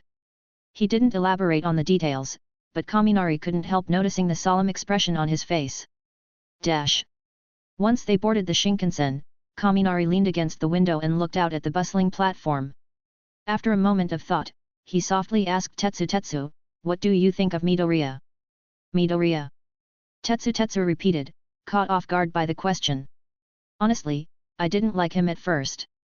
He seemed timid, you know? But now..." He hesitated, searching for the right words. "I've noticed he's grown a lot braver. And fast. Just like how his strength keeps improving." "Exactly," Kaminari agreed, turning back to face him as the train began to move. The scenery outside the window blurred, and Kaminari's voice lowered slightly. "It's been barely 3 months since we started school, but the change in him is almost ridiculous. When we first got here, he could barely speak properly in front of Bakugo, but now he stands his ground without hesitation." Tetsu nodded. Yet, his confidence seems to grow as his strength does. But why are you so curious about him? Kaminari ignored the question, his gaze distant as he rested his chin on his hand. It's not just his confidence. The speed of his growth, it doesn't make sense. What do you mean? Think about it, Kaminari began, his tone analytical. From what we've seen, his transformation began right when he entered UA. In just 3 months, he's gone from being basically an ordinary guy to someone strong enough to stand toe-to-toe with people like you, Tokoyami, and even Bakugo. Don't you think that's a little unnatural? Tetsu frowned, considering Kaminari's words. Especially since I remember Bakugo mentioning during the fitness test on our first day that Midoriya used to be quirkless, Kaminari added, his golden eyes narrowing slightly. If they've been childhood friends, Bakugo would have known if Midoriya had any kind of quirk before. You're saying he only started using his quirk after entering U.A? Tetsu asked, tilting his head. Exactly, Kaminari confirmed. So here's the question, can someone who's never used their quirk before really become this strong in just 3 months? Look around the class. Even Todoroki, with all his natural talent, isn't improving at this rate. Tetsu mulled over the comparison before suddenly pointing at Kaminari with a grin. Wait a minute, you're improving just as fast, aren't you? If anything, you're probably even faster than Midoriya. Kaminari chuckled lightly and shook his head. It's different for me. I've been training my quirk for years, so what you're seeing now is just the result of that foundation. If I started from scratch like Midoriya, there's no way I'd be this strong already. The thought made Kaminari pause for a moment. Wait, does this sound like I'm jealous of Midoriya? He quickly dismissed the idea, though a faint frown lingered on his face. Jealous? Me? Of Midoriya? That's impossible, right? Wait a second, Kaminari muttered suddenly, his expression shifting as a new thought struck him. What's wrong? Tetsu asked, confused. The focus isn't just on his growth rate. It's his quirk, and All Might, Kaminari said, his voice calm but sharp. What about All Might? Don't you think Midoriya's quirk feels similar to All Might's? Kaminari asked, meeting Tetsu's gaze. And have you noticed how All Might treats Midoriya differently from everyone else? It's like they already knew each other before UA. Tetsu blinked, surprised by the observation. Are you saying they have some kind of special relationship? Exactly, Kaminari replied. I think they're either related, or father and son. Tetsu blurted out. Kaminari stared at him for a moment before shaking his head. No. They don't look anything alike, there's nothing similar about them at all. True, Tetsu admitted. Then what? If there's any relationship between them, I think it's more likely that of a master and apprentice, Kaminari said thoughtfully. He leaned back slightly, crossing his arms. Think about it. Midoriya's quirk is eerily similar to All Might's. And if Midoriya really was quirkless before, it would make sense that he never used it until recently. Maybe All Might saw his potential and decided to take him under his wing after school started. That would explain a lot, Tetsu said, nodding. If All Might's been personally training him, it's no wonder he's improving so fast. Kaminari fell silent for a moment, letting the theory settle in his mind. The more he thought about it, the more it all added up. Yet, he murmured finally. That must be it. Midoriya is All Might's disciple. And with that realization, everything about Midoriya's rapid growth suddenly made sense. After all, if All Might, the symbol of peace, was personally training you, wouldn't it be natural to get stronger faster than anyone else? Chapter 193, Big Guy with a White Beard. The hour-long Shinkansen ride was spent with Kaminari and Tetsu speculating about the relationship between Midoriya and All Might. By the time their discussion ended, both were left feeling a mix of emotions. To put it bluntly, envy and jealousy. After all, this was All Might they were talking about, the #1 hero in Japan, the symbol of peace, who had held the top spot for decades. However, Kaminari didn't feel too bitter. He already had a master of his own, and his current mentor wasn't bad at all. Besides, All Might's fighting style didn't suit him. But Tetsu was another story. He was practically drowning in his own speculation, his eyes filled with admiration and envy. And it was understandable. In every way, All Might seemed like a perfect mentor for someone like him. What about Daimon Goro-sensei, you ask? Well, Daimon-sensei was only a judo instructor, not a real master in the hero sense. The two roles were entirely different. What neither Kaminari nor Tetsu realized, however, was that the relationship between All Might and Midoriya was far more complicated than they could imagine. While it was indeed a master-disciple relationship, it was a unique one that defied normal conventions. Soon, their Shinkansen arrived on time in Saitama City.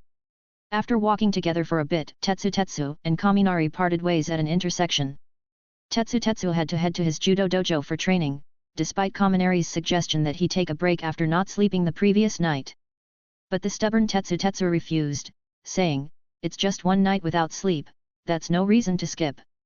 Anyone who's ever pulled an all-nighter knows how miserable it feels to take on high-intensity physical tasks without proper rest. Kaminari could only watch as Tetsu's tired figure disappeared into the distance. "Damn, if you don't push yourself to grow stronger, who will?" Kaminari muttered with a sigh. He couldn't help but admire Tetsu's persistence. Hard work had always been a principle he believed in. Shaking his head, Kaminari refocused his thoughts. "Let's head home. I still need to meet this bodyguard named Snatch." About 30 minutes later, Kaminari reached the gate of his residential complex, his signature Pikachu bag slung over his shoulder. But something immediately felt off. The usual guards, who were often seen slouching in their posts while scrolling on their phones, were nowhere to be found. In their place stood two men dressed in strange, formal uniforms.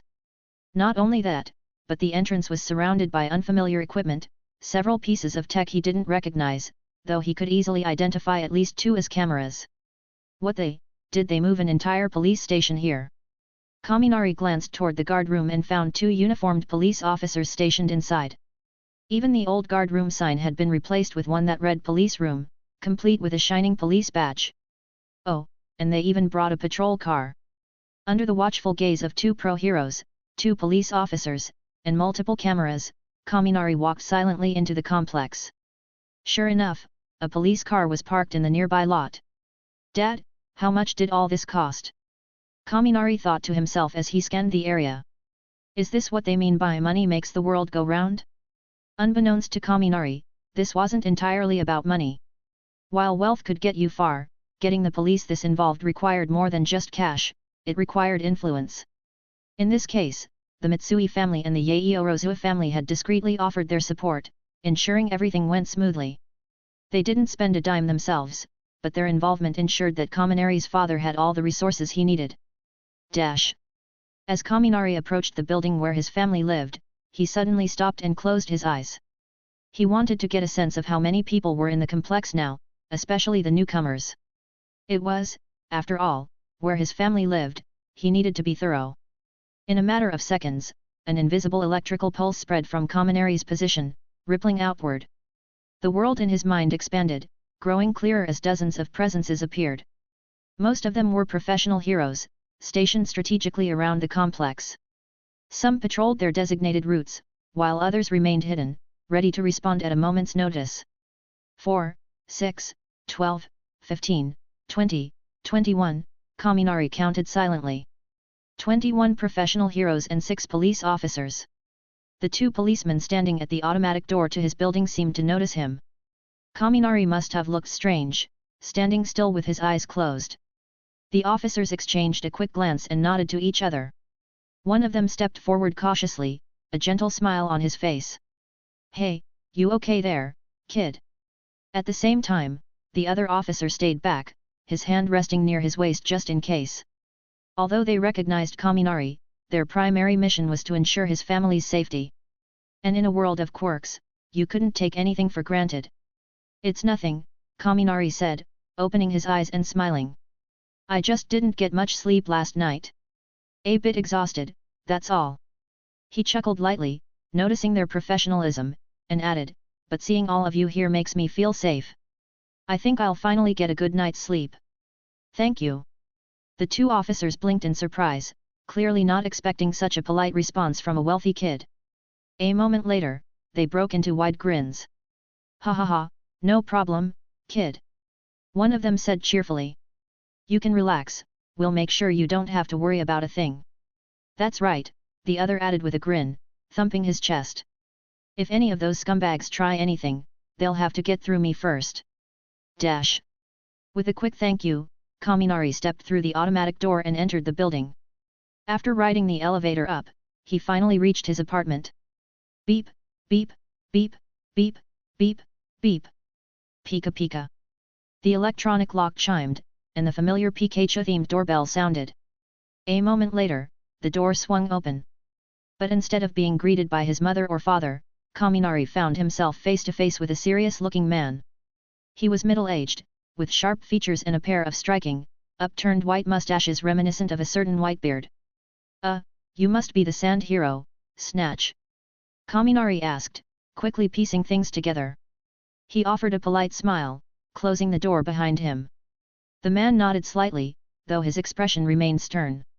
I wouldn't say famous, Snatch replied, his deep voice carrying a calm weight. I only came here because I heard that villains were targeting innocent families like yours. Protecting people is my duty as a hero and my responsibility. Chapter 194, Invitation to Fight, Advice. To be honest, if this hero, Snatch, had offered his services without such a high fee, Kaminari might have been genuinely moved by his words. But, well, given the hefty price tag attached, all Kaminari could do was express his gratitude for Snatch taking on the role of bodyguard. Without him, judging by the roster of available heroes, they wouldn't have even gotten a second-rate hero to accept the task. Thank you for agreeing to come, Kaminari said with a polite smile before stepping past Snatch, taking off his shoes, and walking into the house. Inside, he found his father seated on the couch, watching him, while his mother busied herself in the kitchen. How's everything going, Dad? Kaminari asked casually as he set down his backpack on the sofa. It's fine. Nothing has happened yet. I think they probably know your combat uniform was sent back to Mitsui facilities for repairs, his father replied with a calm smile. Then he glanced at Snatch and added, but even if something were to happen, I believe that with Snatch here, we'd be safe. It was clear that just one day of interaction had already earned Snatch a certain degree of trust and respect from Kaminari's father.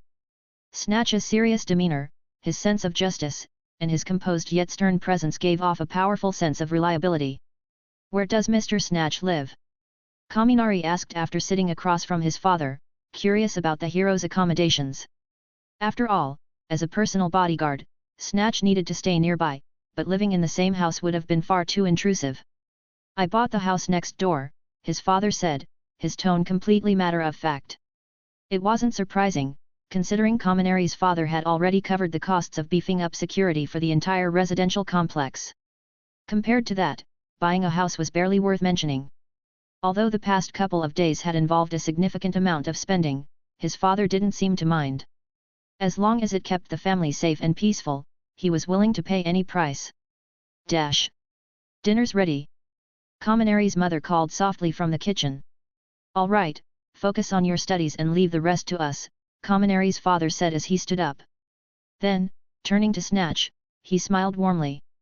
Today's your first day with us, and given the circumstances, we won't be going out for a big welcome dinner. How about we keep it simple and have a home-cooked meal instead?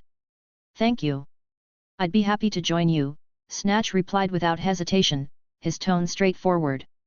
Kaminari excused himself to his room to put away his backpack, change into casual clothes, and wash up before sitting down at the dining table with everyone else. Dash. Once everyone was seated, the family followed their usual dining traditions, paying a little extra attention to formality given the guest. Let's eat. With that, they began their meal. The food was exquisite and plentiful, showcasing the effort Kaminari's mother had put in to make a good impression on their guest. Dash. Halfway through the meal, Kaminari set down his chopsticks, having just swallowed a bite of tender fish. He turned to Snatch, who sat across from him. Mr. Snatch, you know I'm a hero course student, right? Of course, Snatch said, nodding as he drank his miso soup. You're a student at UA, under Eraserhead, an excellent school and an excellent mentor. I actually watched the UA Sports Festival with my son. It's hard not to recognize you, Kaminari, given that Eraserhead himself called you a genius. Hearing that, Kaminari's parents exchanged proud glances, their faces lighting up. But Kaminari, unfazed by the compliment, continued, to tell you the truth, my goal in joining the hero course isn't just to earn my hero license. I also want to face and learn from people with powerful quirks. Oh.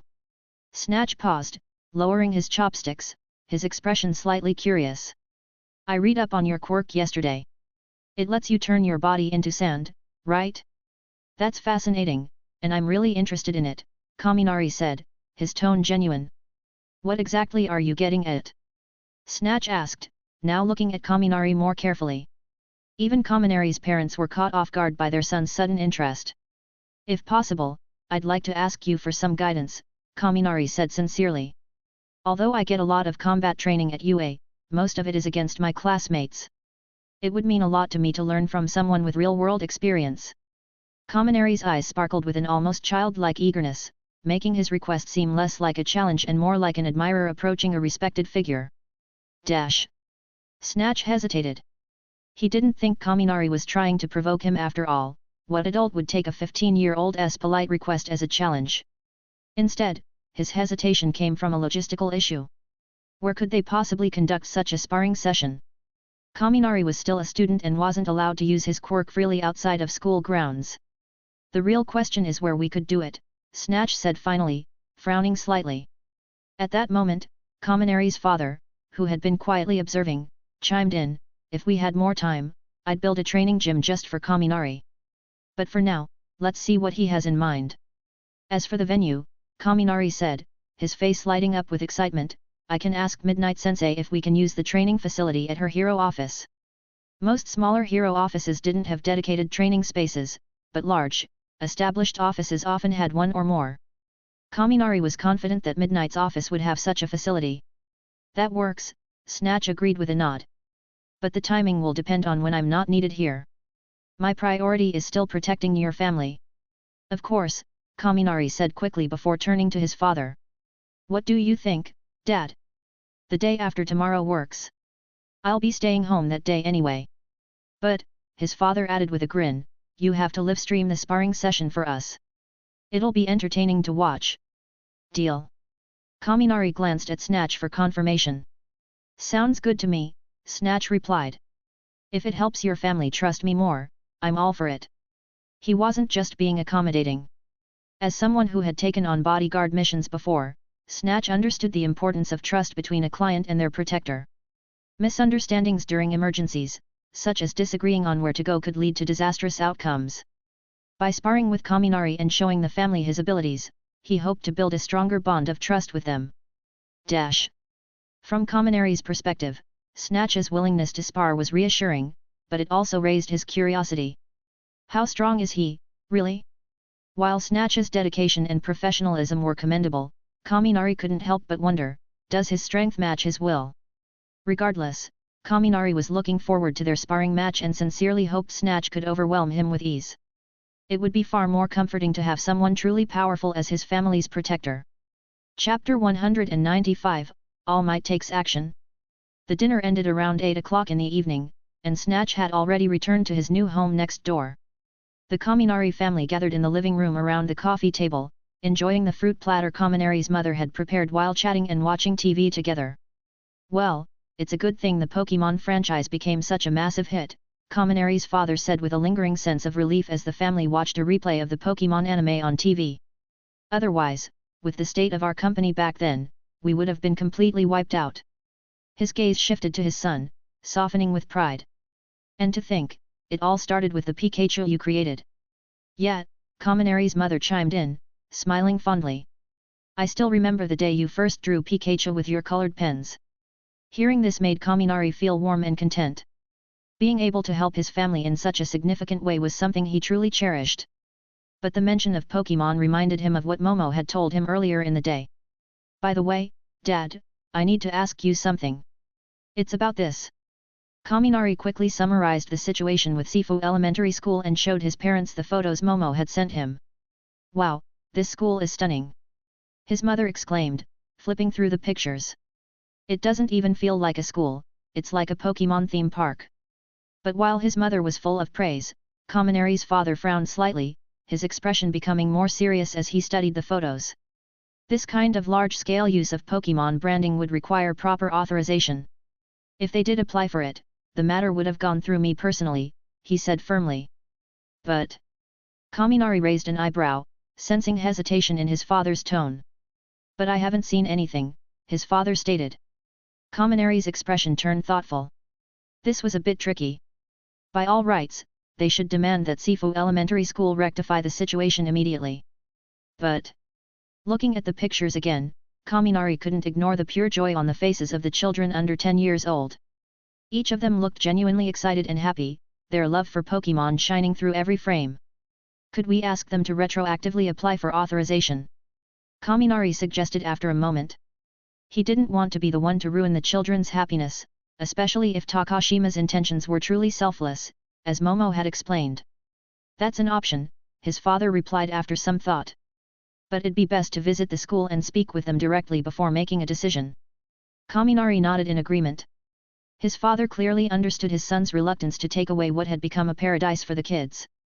If their attitude is sincere, we could even consider using Sifu Elementary School as a pilot program for this kind of themed setup, his father continued, his tone shifting from serious to inspired. This model could be a great way to expand our brand. And it doesn't have to stop at schools, it could extend to restaurants, cafes, even public spaces like buses or subways. As he spoke, more and more ideas came to him, each one building on the last. It was clear he hadn't felt this kind of creative excitement in a long time. You're right.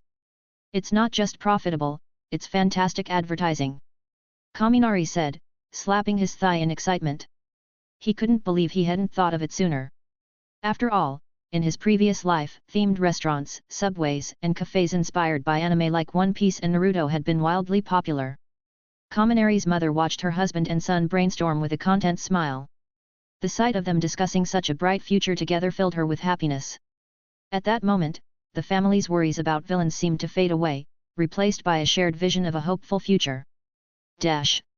Meanwhile, back at UA, around 3:30 in the afternoon, just as Kaminari and the others had returned home from school, a meeting was taking place among the school's senior staff. The focus of this meeting was the upcoming final exams, scheduled for early July, just 1 month away. Unlike the midterm exams, which were primarily written tests, the final exams carried much more weight, especially given the current volatile climate.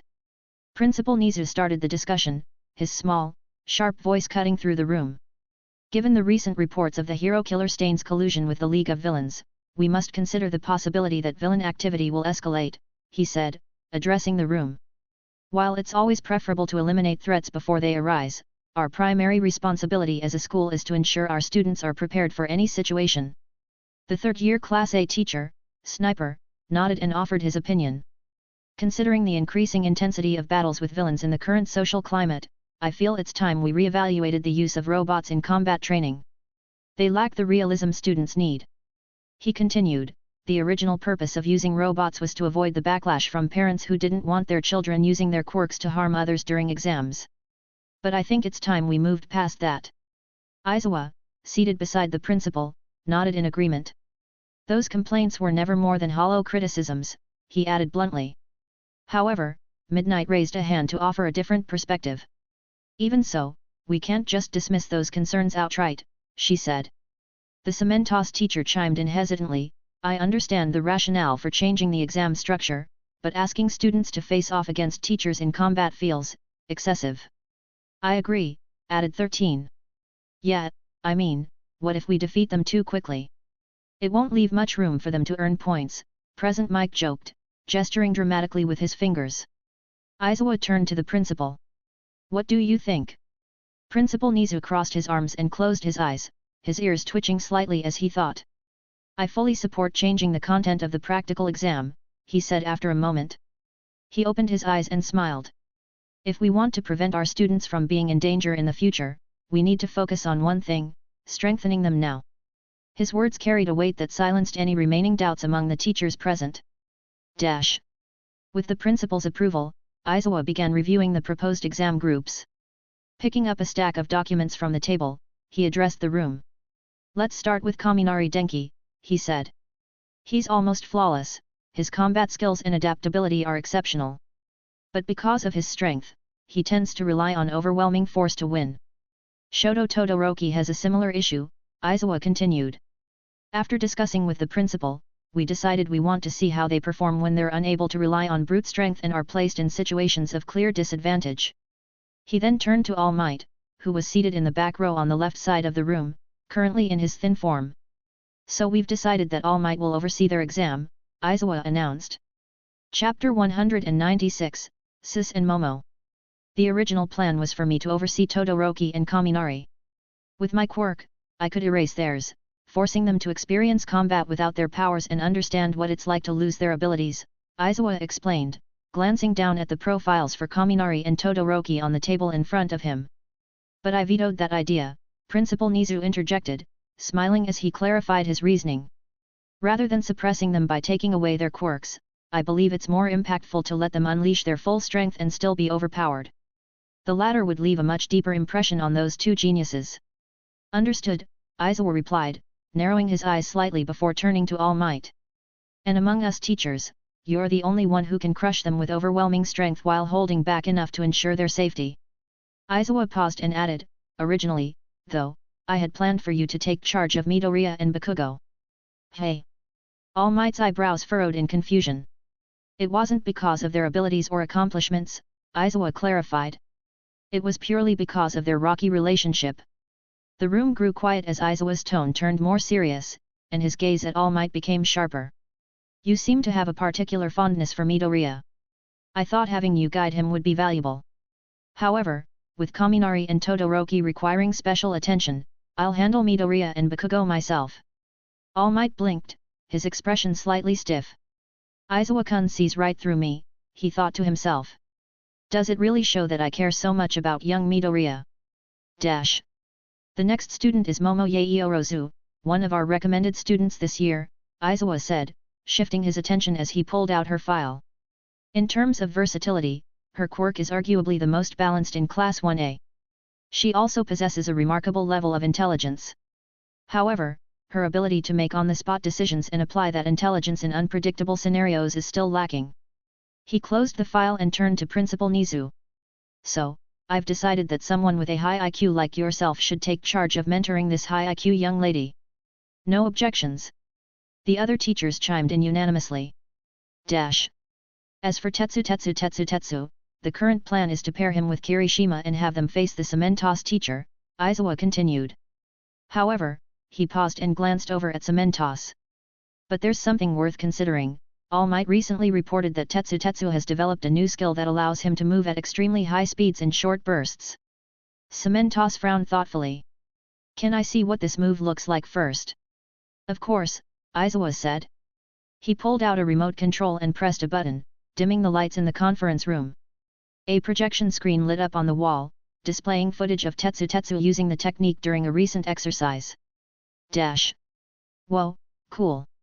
Present Mike exclaimed, leaning forward as Tetsu suddenly vanished from the screen, reappearing about 10 meters away in an instant. A very impressive skill, remarked Ectoplasm, nodding in approval. It's definitely unexpected, Midnight added, pushing up her red glasses as she studied the footage. This move perfectly addresses one of Tetsu's main weaknesses. Honestly, with this, he might even qualify as a genius in his own right. Dash. Cement toss, however, analyzed the footage more critically. The speed is undeniably impressive, much faster than anything I can manage. But the distance covered seems to be limited to less than 10 meters, he observed. Additionally, judging by how his breathing becomes noticeably heavier after each use, it seems the move places significant strain on his body. He leaned back slightly, arms crossed in thought. If there's enough distance between us when the fight starts, I'm confident I can counter him before he closes the gap. But if he starts within 10 meters, he could likely overwhelm me immediately. Aizawa nodded at the analysis. Understood. Then I'll leave Tetsu and Kirishima to you, Cement toss. Got it, Cement toss replied. Now, let's move on to the other pairings. Dash. The next morning, Kaminari woke up feeling refreshed after a full night's sleep. After enjoying breakfast prepared by his mother, he grabbed his bag and headed out with Tetsu, taking the new train line to Shizuoka Prefecture as usual. Dash. After a long day of studying and training, Kaminari and Tetsu left UA as the fiery red sun began to set in the west. Tetsu, you head home first, Kaminari said as they reached the school gates. I'm heading over to Momo's place. Study session? Tetsu asked curiously. Sort of, Kaminari replied vaguely, glancing at Momo beside him. Truthfully, he was curious about what Momo had been so secretive about. Momo, however, simply smiled a gentle, elegant curve of her lips that gave nothing away. All right then, Tetsu said with a shrug. He waved goodbye and turned to leave. Dash. As Tetsu departed, Kyoka's phone suddenly vibrated in her pocket. She pulled it out to find a message from Kazama, someone she hadn't heard from in a while. The message read, Kyoka.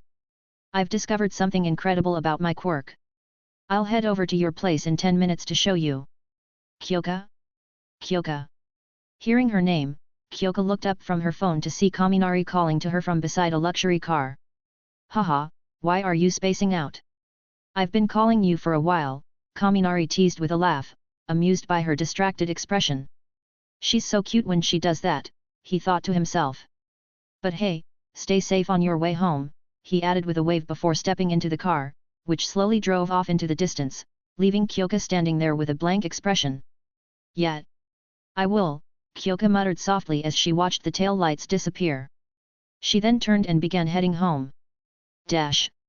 Meanwhile, in the car, Kaminari turned to Momo and asked, So, can you tell me what's going on now? Momo nodded, brushing a strand of hair away from her face before dropping a bombshell. We have cis memory alloy at home. Kaminari's eyes widened slightly, caught off guard. He took a moment to process her words before letting out a soft chuckle. Well, I guess it makes sense. The Yaeorozu and Mitsui are both prominent families, it would be strange if your family didn't have what the Mitsui family has. But Momo shook her head, her expression serious. You're underestimating how rare cis is. Not every wealthy family has access to it. Chapter 197, This book is not cool, really.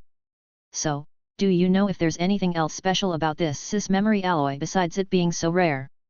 You're wondering why cis memory alloy is considered so precious, to the point where people are willing to spend ridiculous amounts of money to acquire it, right?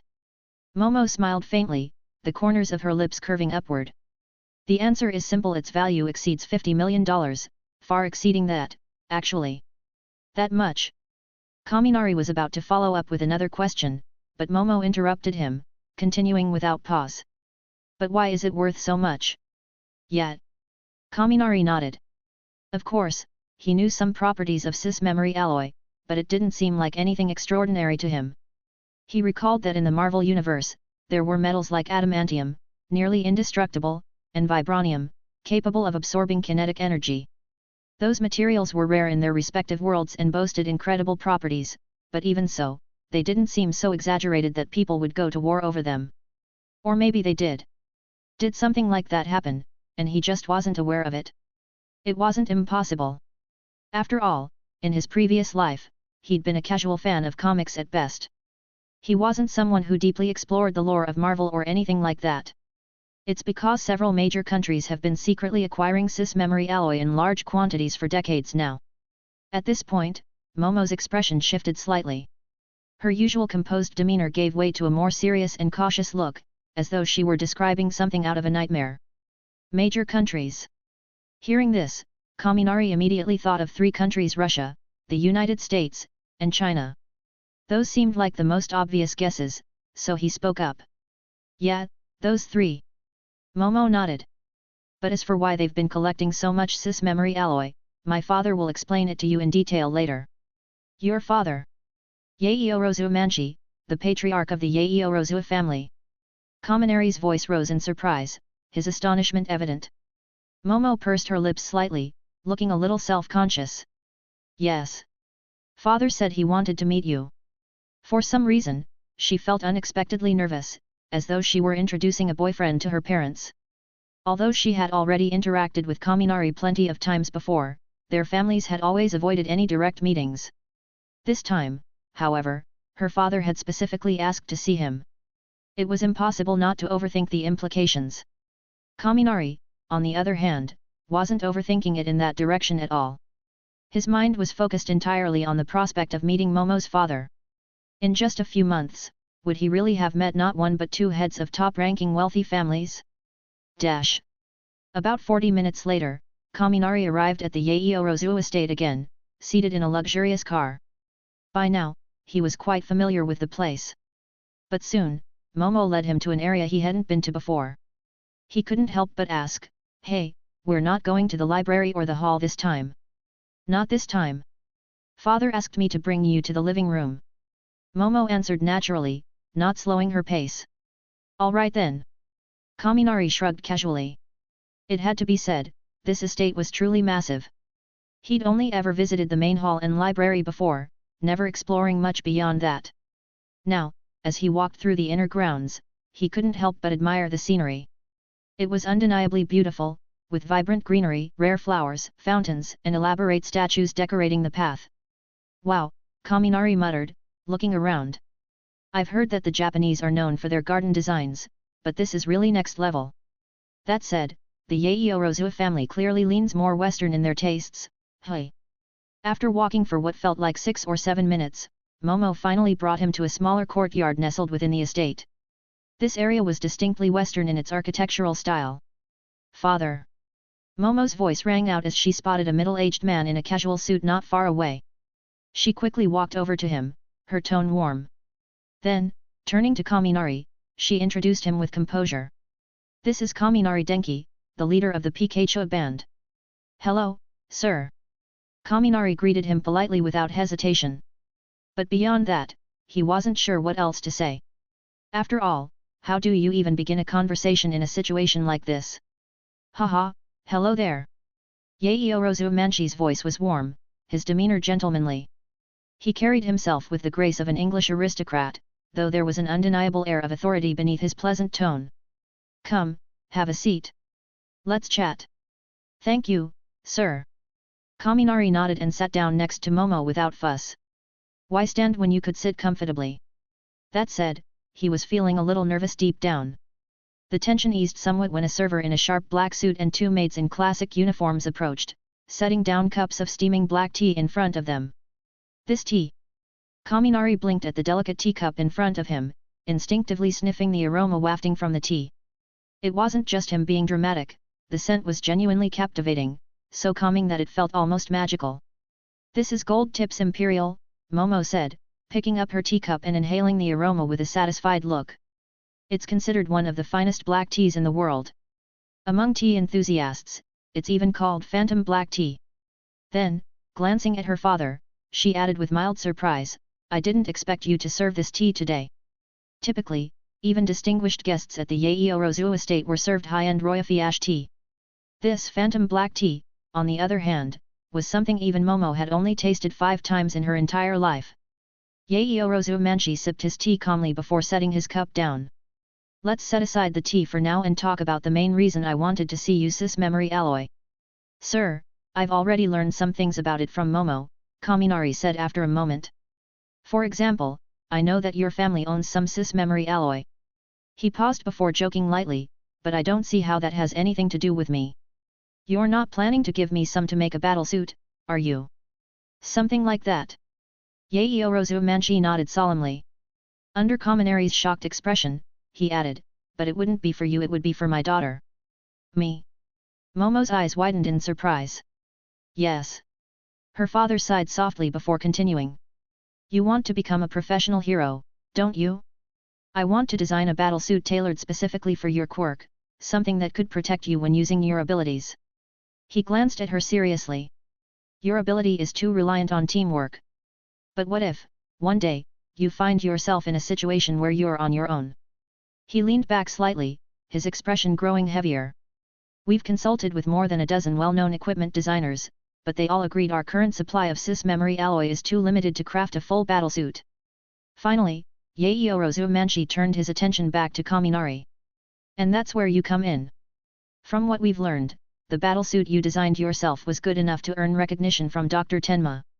Chapter 198, Empirical Design. In terms of design concepts, I'd say I'm fairly confident. But let's take a look at the specifics first, Kaminari said casually, leaning back in his chair. He wasn't one to downplay himself unnecessarily, but he also didn't think anyone was inherently better than him just because they were experienced or well known. "All right, let's begin then," Yaoyorozu Manchi said with a satisfied smile.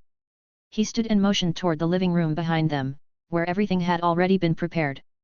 Wait a second, Mr. Yaoyorozu, Kaminari called, pointing to the untouched tea on the coffee table. This tea, it's really valuable, right? Wouldn't it be a waste to leave it? He vividly recalled Momo's earlier explanation about how this was the finest black tea in the world, the so-called phantom black tea. Surely something this exclusive had to come with a hefty price tag. No matter how precious it is, it's still just tea, Yaoyorozu Manchi replied dismissively. What matters more to me is creating a combat suit that will keep my daughter safe. He paused and glanced at Momo with an unmistakable look of fatherly concern. She's the first in our family to pursue the path of a professional hero. Nothing is more important than her safety. Kaminari exchanged a glance with Momo, noticing the warm, grateful expression in her eyes. Internally, he couldn't help but marvel. What on earth did she do in her past life to be born into such a perfect situation in this one? It was almost unfair. Momo wasn't just a top-tier student with incredible abilities. She had everything: a brilliant mind, a supportive family, unimaginable wealth, and to top it off, a kind and down-to-earth personality. She's basically flawless. Kaminari muttered under his breath as he followed the father-daughter duo into a room that was relatively modest compared to the rest of the estate. Well, modest by the standards of the Yaoyorozu family. For anyone else, it was extravagant. The room was lined with polished wood, accented by expensive oil paintings Kaminari didn't recognize but assumed were worth an absurd amount of money. The head of the family.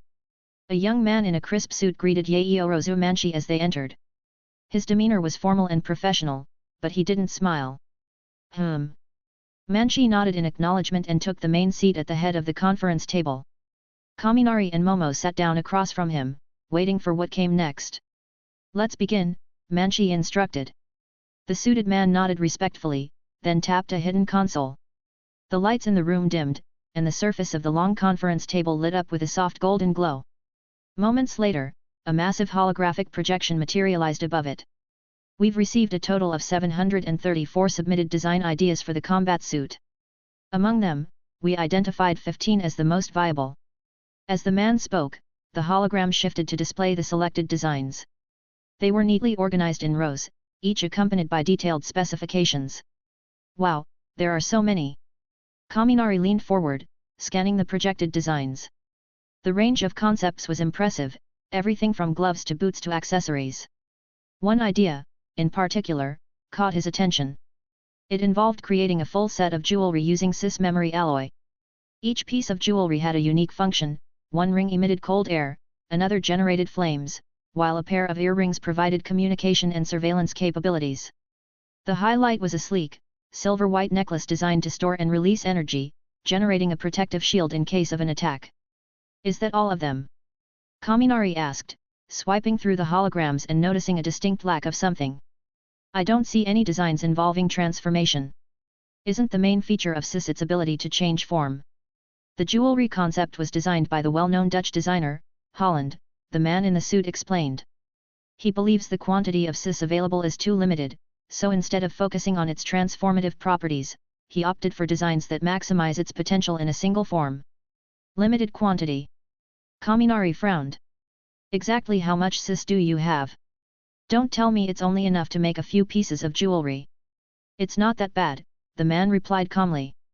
Based on calculations, there's enough cis to create either a single top or a pair of pants, but not both. The reason most designers avoided using more cis is because they felt their concepts were strong enough without relying on its transformative features. Kaminari leaned back in thought, his mind drifting to his own battlesuit.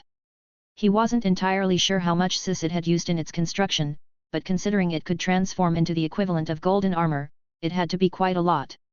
Despite its weight, the suit never felt heavy when worn, thanks to its integrated AI, which distributed the load evenly. So, do you have any ideas? Yaoyorozu Manchi asked, breaking the silence. Momo turned to Kaminari with a look of quiet anticipation. Well, Kaminari began, rubbing his chin, I don't really have a good sense of how much cis we're talking about.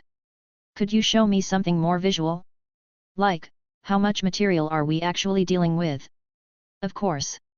The man in the suit nodded, though there was a slight flicker of skepticism in his expression. Still, he remained professional and respectful. A moment later, a holographic model of a sphere appeared above the table. It was roughly the size of a yoga ball. Hey!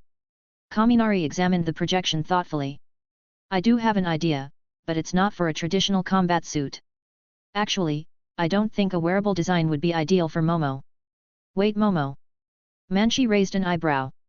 Kaminari stammered, scratching the back of his head sheepishly. We just call her Momo sometimes, haha. Manchi gave Kaminari a blank stare, then turned to his daughter, who looked equally embarrassed. All right, let's hear your idea, Manchi said, sighing. Okay, but first, let me ask, does the Yaeyorozua family have access to AI? Kaminari asked. Of course, the man in the suit replied. In fact, the holographic system you are using right now is controlled by an artificial intelligence. Well, that makes things easier. Kaminari exhaled in relief. It was hard to imagine a family like the Yaeyorozua not having cutting-edge AI. Alright, I'm going to need the AI to assist me. But first, clear these designs from the display. He gestured to the 15 holograms hovering in front of them. Oh, and one more thing, none of the designers who worked on these concepts actually handled SIS memory alloy in person, right? Kaminari asked. The suited man hesitated for a moment before nodding. That's correct. Well, there's the issue, Kaminari said matter-of-factly. They've never experienced SIS firsthand, so all their designs are based on ordinary materials. He emphasized the word ordinary, his tone carrying a hint of exasperation. That's why they couldn't think outside the box. Designers like Holland dismissed SIS's transformative potential as a waste of time because they were stuck in conventional thinking. Chapter 199, Nine Tails. But in reality, transformation is the very essence of SIS. As Kaminari spoke, the 15 design concepts previously displayed on the conference table vanished, leaving only a high-resolution virtual projection of the metal alloy itself. Let me explain my basic concept, Kaminari began. First, the main function of this battle suit should be to ensure Momo's safety while she uses her quirk. It should give her enough time to create whatever she needs without interruption. He glanced at Manchi, who was seated at the head of the table. Exactly, Manchi agreed, nodding firmly. So, Kaminari continued, I believe this battle suit should have some combat capabilities of its own. Ideally, it should also be able to operate autonomously. This, Kaminari added, is why I asked earlier about artificial intelligence. Without AI, I feel SIS wouldn't reach its full potential. Turning back to the glowing virtual projection of SIS in front of him, he elaborated, so, my idea isn't to make a conventional battle suit, it's to create a battle robot. A battle robot? Manchi was visibly startled. Beside him, the young man in the formal suit and Momo both seemed equally surprised. But we don't have enough SIS to build a fully functional robot, the suited man interjected, his tone serious. That's the problem with your thinking, Kaminari said, shaking his head with a wry smile. Why does it have to be a complete robot? He leaned forward, gesturing at the virtual projection. Don't forget SIS can transform. You can design a modular system with multiple modes, allowing it to adapt to different needs and scenarios. For example, if Momo needs to fly, the robot could transform into flight mode, something simple, like a hoverboard. As Kaminari spoke, the virtual SIS projection shifted, morphing into a sleek, long hoverboard. The hologram even simulated Momo standing atop it, balancing effortlessly. See? Just like that. Kaminari smiled approvingly before continuing. If Momo needs defense, it could switch to defense mode. Imagine it splitting into 4 small spheres that orbit around her, spinning at high speeds and releasing energy to form a protective barrier with centrifugal force. The holographic hoverboard began to morph again, splitting into 4 glowing orbs. As they spun around the simulated Momo, they emitted an energy shield, just as Kaminari described. Momo's eyes widened. Isn't this like your Thunder Aegis move? Exactly, Kaminari confirmed. You've seen how effective Thunder Aegis is. It's far stronger than ordinary stationary energy shields. Turning to the suited man, Kaminari added, so even though the amount of SIS you have is limited, by leveraging its transformative abilities, you can create a multifunctional robot. Of course, these functions can't all be used simultaneously, but they're still accessible as needed. The man in the suit fell silent, clearly realizing Kaminari's logic was sound. And, Kaminari continued, The battle robot doesn't need to be humanoid, does it? With that, Kaminari shifted his focus back to the virtual projection. Meanwhile, Momo quietly watched him with admiration as he passionately explained his concept. With 20 kilograms of cis, you can't make a full battle suit, and you can't even build a human-sized robot. Pointing at the hologram, Kaminari instructed, now, consolidate all the cis into a humanoid form and show us the maximum size it could achieve. The virtual projection shifted again. Soon, a stubby, awkward-looking robot appeared, standing no taller than 1 meter. Yep, just as I thought, too short, and honestly, it looks ridiculous. Kaminari sighed, shaking his head. So, instead of forcing it into a humanoid form, why not go for something with 6 tails? 6 tails? Manchi raised an eyebrow. Right. Oh, by the way, does anyone here know what a Vulpix is? If not, look up Pokemon. Mr. Kaminari Denki, I'm familiar with Vulpix and Pokemon, a calm, distinctly professional voice answered from a corner of the room. You may call me Ebisu. Startled, Kaminari realized the voice belonged to the artificial intelligence controlling the projection. Ebisu. Kaminari repeated, his mind briefly flashing to the Naruto character before he corrected himself. Wait, no, this must be a reference to the god of wealth, Ebisu, from Japanese mythology, right? Precisely, Manchi said with a chuckle. Our family has been in business for generations. We've honored the god of wealth for centuries, so we thought it fitting to name our AI after him. Fair enough, Kaminari said with a shrug. It's a great name for the Yaeyorozua family.